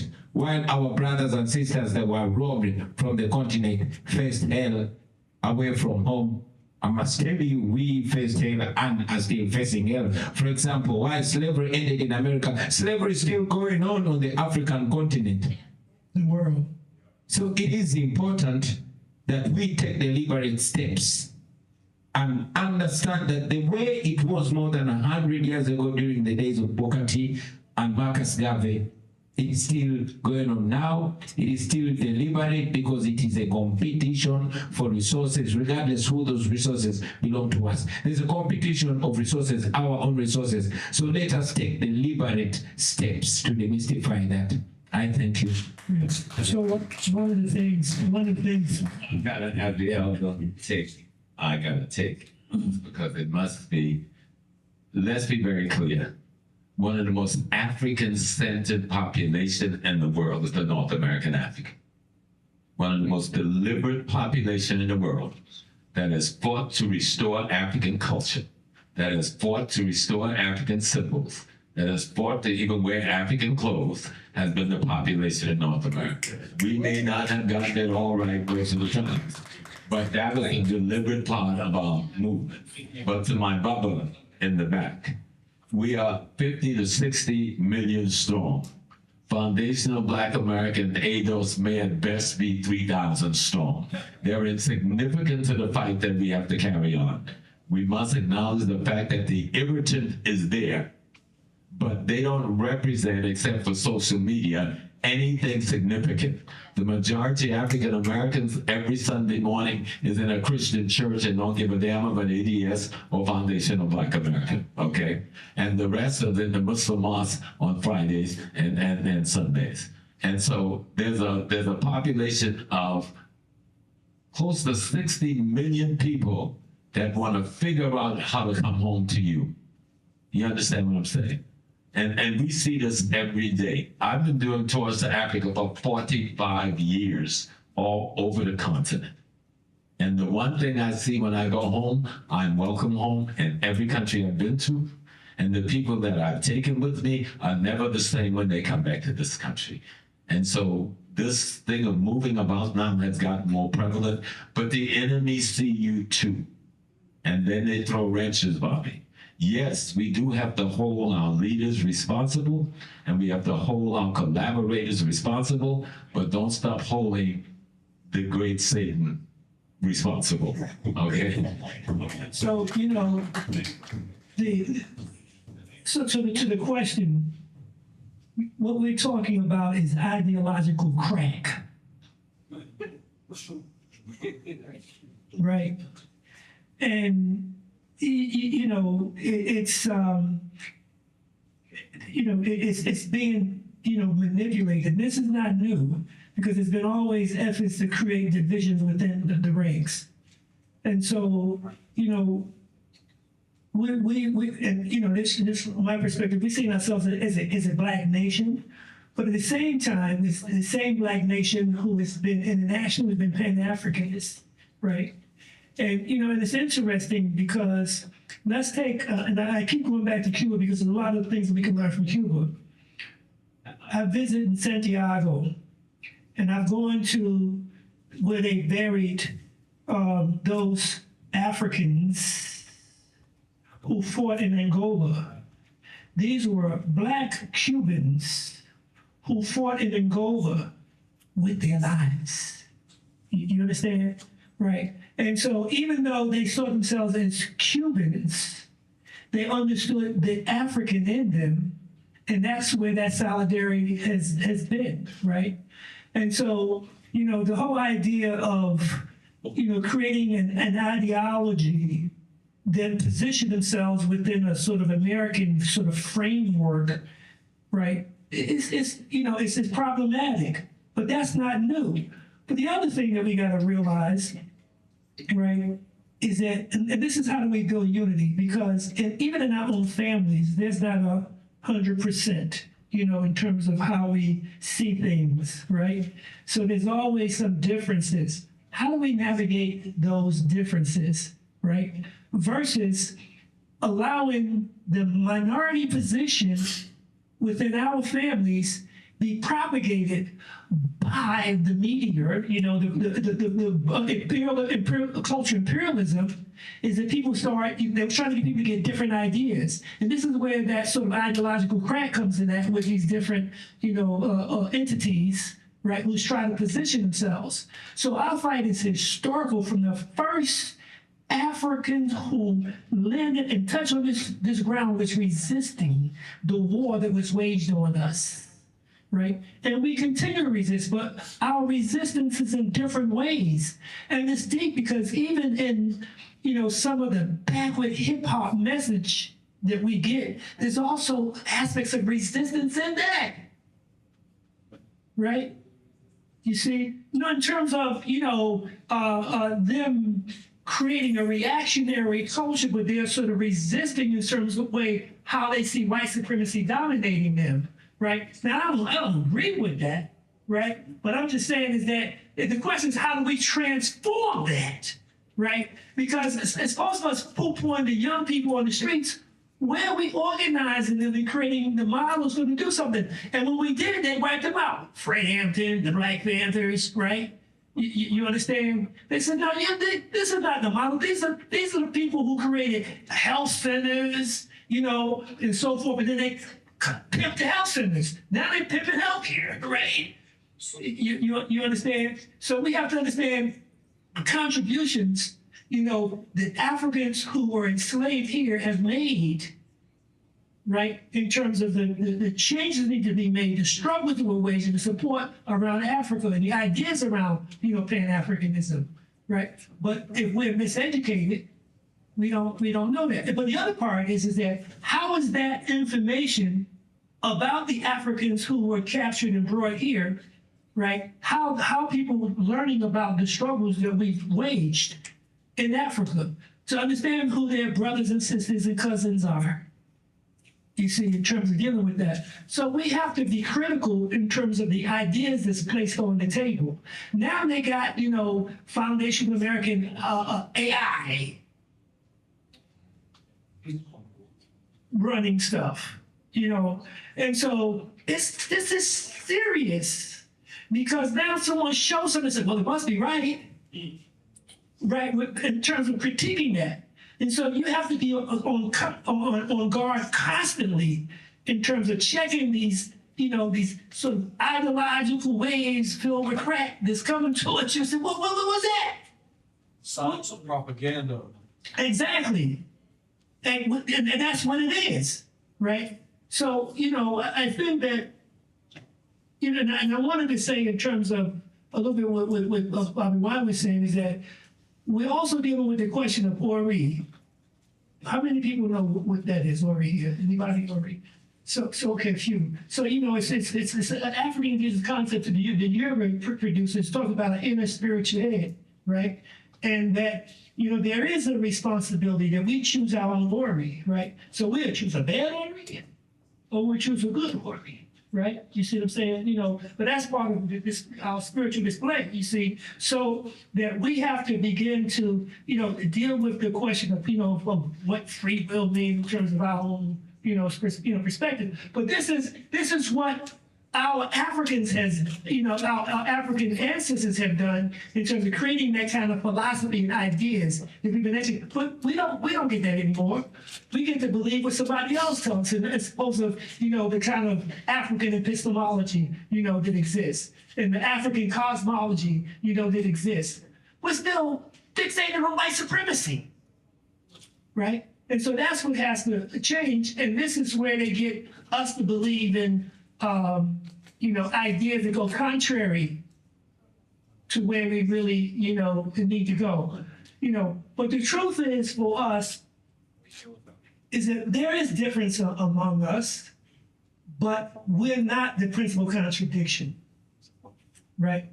The principal contradiction is that people who divide us, who's captured us, who's exploited us, and who we've been at war with. And when we forget that we are at war is our great mistake. Is our great mistake, you know, in terms of doing that. I think everybody has heard me talk about one of the things that you're saying, how there's freedom in not being afraid of death. but I teach that to my child, and I teach it early. That the people who came before us, they knew that their lives came with pride. There's a pride in being alive and having community. And I noticed that now we are in a world where, do you remember when you first noticed you were Black? I remember when I first noticed I was Black. I won't let that shock hit my child because I'm talking about it in real time. Where I notice now we are in a world where, with all the social media, there are kids who don't notice they're Black, and all of a sudden somebody goes on a fishing trip and they die, and they're noticing, wait, I sit around with a lot of white people and I don't do that. So how can we push into our own communities, especially with the women? Because I feel like there are women who are having these strong conversations who can't raise a Black man and put them outside without talking about the realities of this. But I feel like these days, because we have had so much fear, we're doing it so late that by the time they realize it, there's a shell shock. And so once there's shell shock, we cannot organize. If you wait till the kid is 15 to talk about how they are seen in the world, the moment they realize it's almost too late. And how can we develop a system that we are bringing in, just how we have like education tools for each age. We talk about putting your hands on each other. How can we develop something that we have these conversations? Because yesterday there was a video, like you said, there was drug paraphernalia on it. I looked at my children and I was able to continue a conversation that I've had since 3 years old. People are going to give you candy. It's going to turn into drug. We have a way of doing that, but how can we do this in our households? Because even now she's homeschooled. My dad didn't let me get propagandized in real time. When social studies was happening, every weekend, what did you learn in school? And then he would show me why it was propaganda. So as it happened, it's not to sit there and turn against the enemy. This is a war. This is a war. I couldn't get propaganda and I could see what was happening in real time. How do we show our kids, because it's a survival skill? And how can we make some type of system where we're all on one accord? Because the FBA thing is, like you said, it's cracking it's crack. They're putting crack in our systems. And the AI and social media is making it happen way faster. So how do we do that and beat social media and AI? Sure, I think the simple answer is that we must do for self. Right. So like we have to, a lot of what we already talked about, we have to build our own institutions. Right. And so we got to connect with folks that are really, really doing that. Not just talk about it, but let's be about it. Right. So I know like from my lineage, I represent the Nation of Islam. And so the Honorable Minister Louis Farrakhan in 1995, he called for the Million Man March, the largest mass gathering of Black people in this country. And it was 1.8 million Black men. Following that, one of the initiatives that came out of that, the minister gave us to establish 9 ministries to address the needs of our people, right? And so one of those ministries was to establish a Ministry of Education, right?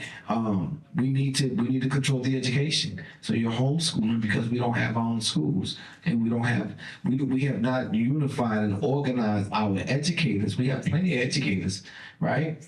We have plenty of educators, but we haven't brought them all together so that we can put together our own educational system, not just having a brilliant Black educator working in a white university, right, getting pushed back and getting harassed and all that. But why can't we come together and set up our own school system? But that's just one of the 9 ministries. One of the ministries was the Ministry of Arts and Culture. So we had a lot of conversation today about the culture and how the culture has been weaponized against us and how they use it in the media. But again, to my brother's point, like the enemy is the enemy. We are at war. We have to acknowledge that, right? We have to acknowledge that. And so we can't stop talking about that because part of the problem is too many of us don't realize that we're at war. Right? But the flip side of that is that we got to take accountability and responsibility. We can't just acknowledge that this man is the enemy and he's fighting us. The question is, what are we doing to counter that fight? And so what we're dealing with is structural racism. We're dealing with institutional racism. And so those are structures. White supremacy has built structures of oppression. So Black folks that are coming awake and have knowledge of self, and to your point and your question and looking for solutions, we have to learn how can we come together in unity to build our own institutions. You know, because you can only go so far by yourself. You can only, you know, you can homeschool your child, that's fine. But eventually they got to go out and engage with other people in society. So if we're not looking beyond just a selfish, and I don't mean that in a negative way, but just looking at it, what can I do for me and my own personal family? And we're not taking time to invest, like Professor Small said. I felt that. He dedicated himself for 60 years, right? Sacrificing from his family, from his children, right? To be educating Black people. There's not enough of us that are willing to put in that sacrifice to do the work that where it doesn't just impact your personal family. Professor Smalls is traveling all over the world, leaving his family, right? So that he can get a message out to bring the collective. And I think more of us got to think like that. We have to come together to build structures and institutions to combat the systems of oppression that have been built, because, you know, we get knowledge itself, but we're still relying on the white man to feed, clothe, and shelter us. We rely on our oppressor for everything: food, clothing, shelter, education, safety, security, health, right? And all of these systems have been weaponized against us. The medical systems have been weaponized against us, right? But if we don't look and understand that they have created systems that they're utilizing to harm us, to kill us, to miseducate us, right? And we don't take the time and invest the time and energy to build our own Ministry of Health, Ministry of Education, Ministry of Art and Culture, Ministry of Trade and Commerce, Ministry of Defense, right? You talked about that. We need to build our own military. We got to secure our own communities. So these are things that we have to come together, invest our time, and sacrifice. And we can't do it by ourselves. The Million Man March was not a individualistic thing, right? It wasn't just the Nation of Islam. The Honorable Minister Louis Farrakhan knew that he had to incorporate all aspects of the Black community. It was the most inclusive gathering. We had civil rights leaders, we had Black nationalists, we had Christians, we had Muslims, we had elected officials, we had rappers, we had actors, we had young people, old people, gangsters, Bloods, Crips, right? Because it takes all of us coming together. And so the solution got to require us coming together to build and create our own reality, our own institutions. That's how I answer that question. Thank you. Thank you so much. I just want to point out that you are, in fact, the model of what you're talking about. And why am I saying that? So in this whole conference, and I know that is when you're young, you know, you want to be doing something else. You brought your daughter and your niece with you yesterday and today. And so they're exposed to come, even they be nodding out and twiddling their fingers, but they are exposed to what's happening.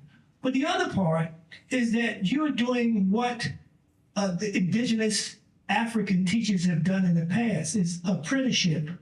Is that when you wanted to learn something, you apprentice yourself into one of the priests and so forth, right?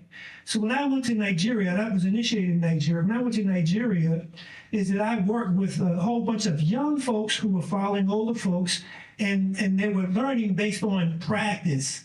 And they were learning by the social networking that they was having in terms of their knowledge. And so now your daughter and your niece has the opportunity to be networked with other people to learn in more advanced ways through what you are doing. So this is why it's important to bring our children with us. And if you can't go somewhere that your children can't come, they should be there. Yeah. You understand? So you are that model, and we need more parents to do that, right? You know, because that is an African model in many ways, right? To expose them to folks, because even in your training, and my training is in the priesthood, right? Was that even though you work with one, a mentor that you're learning from, then you got to go to someone else to learn something else. You see what I'm saying? And those are the kind of relationships. So a lot of times we don't realize that we're creating the answers that we're looking for, and you have to validate that. And now, how do you spread that to other young mothers, right? To do the same, how do you network with other young mothers and create a broader network with the knowledge that's in this room. She said, well, I met so-and-so and so. Let's go and get her. Let's go and get him, you know, to do that. So I want to appreciate you for your work. There's one question over here. I just asked for one panelist per question because we're really short on time. Thank you. Yeah, thank you so much. People power. I know most of you don't know this, but we stand for people power, and it's what unites us. So when I say people power, you say our power. People power. Our power. People power. That's cool. His Excellency Robert Chagulanyi stands for that. We are the people power, and we're Africans. I want to thank the organizers for organizing this. Thank you so much. Today is Nelson Mandela's day. I hope you all know that. Yeah.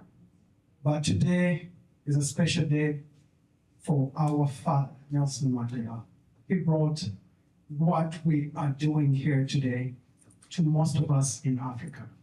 He has inspired most of us. So I want to say thank you all.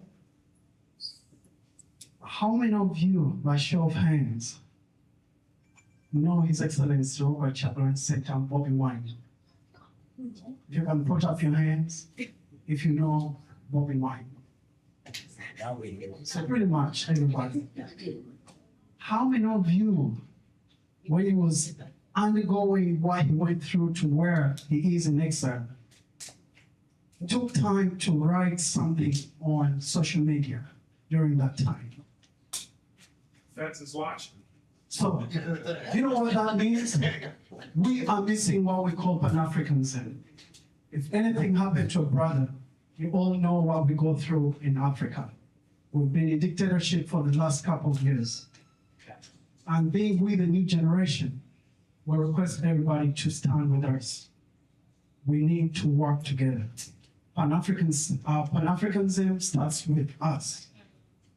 So I'm gonna call upon whenever something happens, especially when we see something wrong in Africa, in Uganda. You know what's going on in Uganda, it's not a question, it's all over internet. Take time and text, put a text there, criticize, call upon the white, I'll call them the international community, but you know what I mean. Call them because they are after dividing Africa. You know, they sponsor different people to make sure they suppress others. So if we work together for Pan-Africanism, I believe we'll become united. Thank you so much. We want to say thank you. I'm from Uganda, and I live here in Boston. Please always keep free to come and join us whenever we meet. Thank you so much.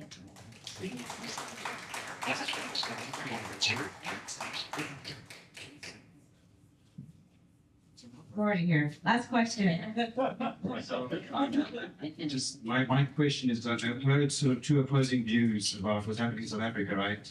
And I think it's also very important to be sort of factual and responsible with information, right? So one is there's a whole xenophobia thing happening, and then one is, you know, there's imperialist forces.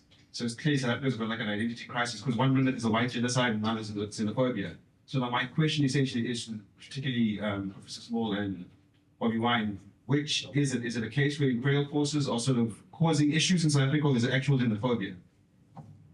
I just want to understand your perspective on what's happening in South Africa, right? Are you saying it's actual xenophobia as in South Africans are xenophobic, or is it actually at the influence of imperial forces? Because those are two different situations. I am the kind of person that wants to look for the problem and the solution from within. You cannot come into my home and influence me to hate my brother. No, you cannot.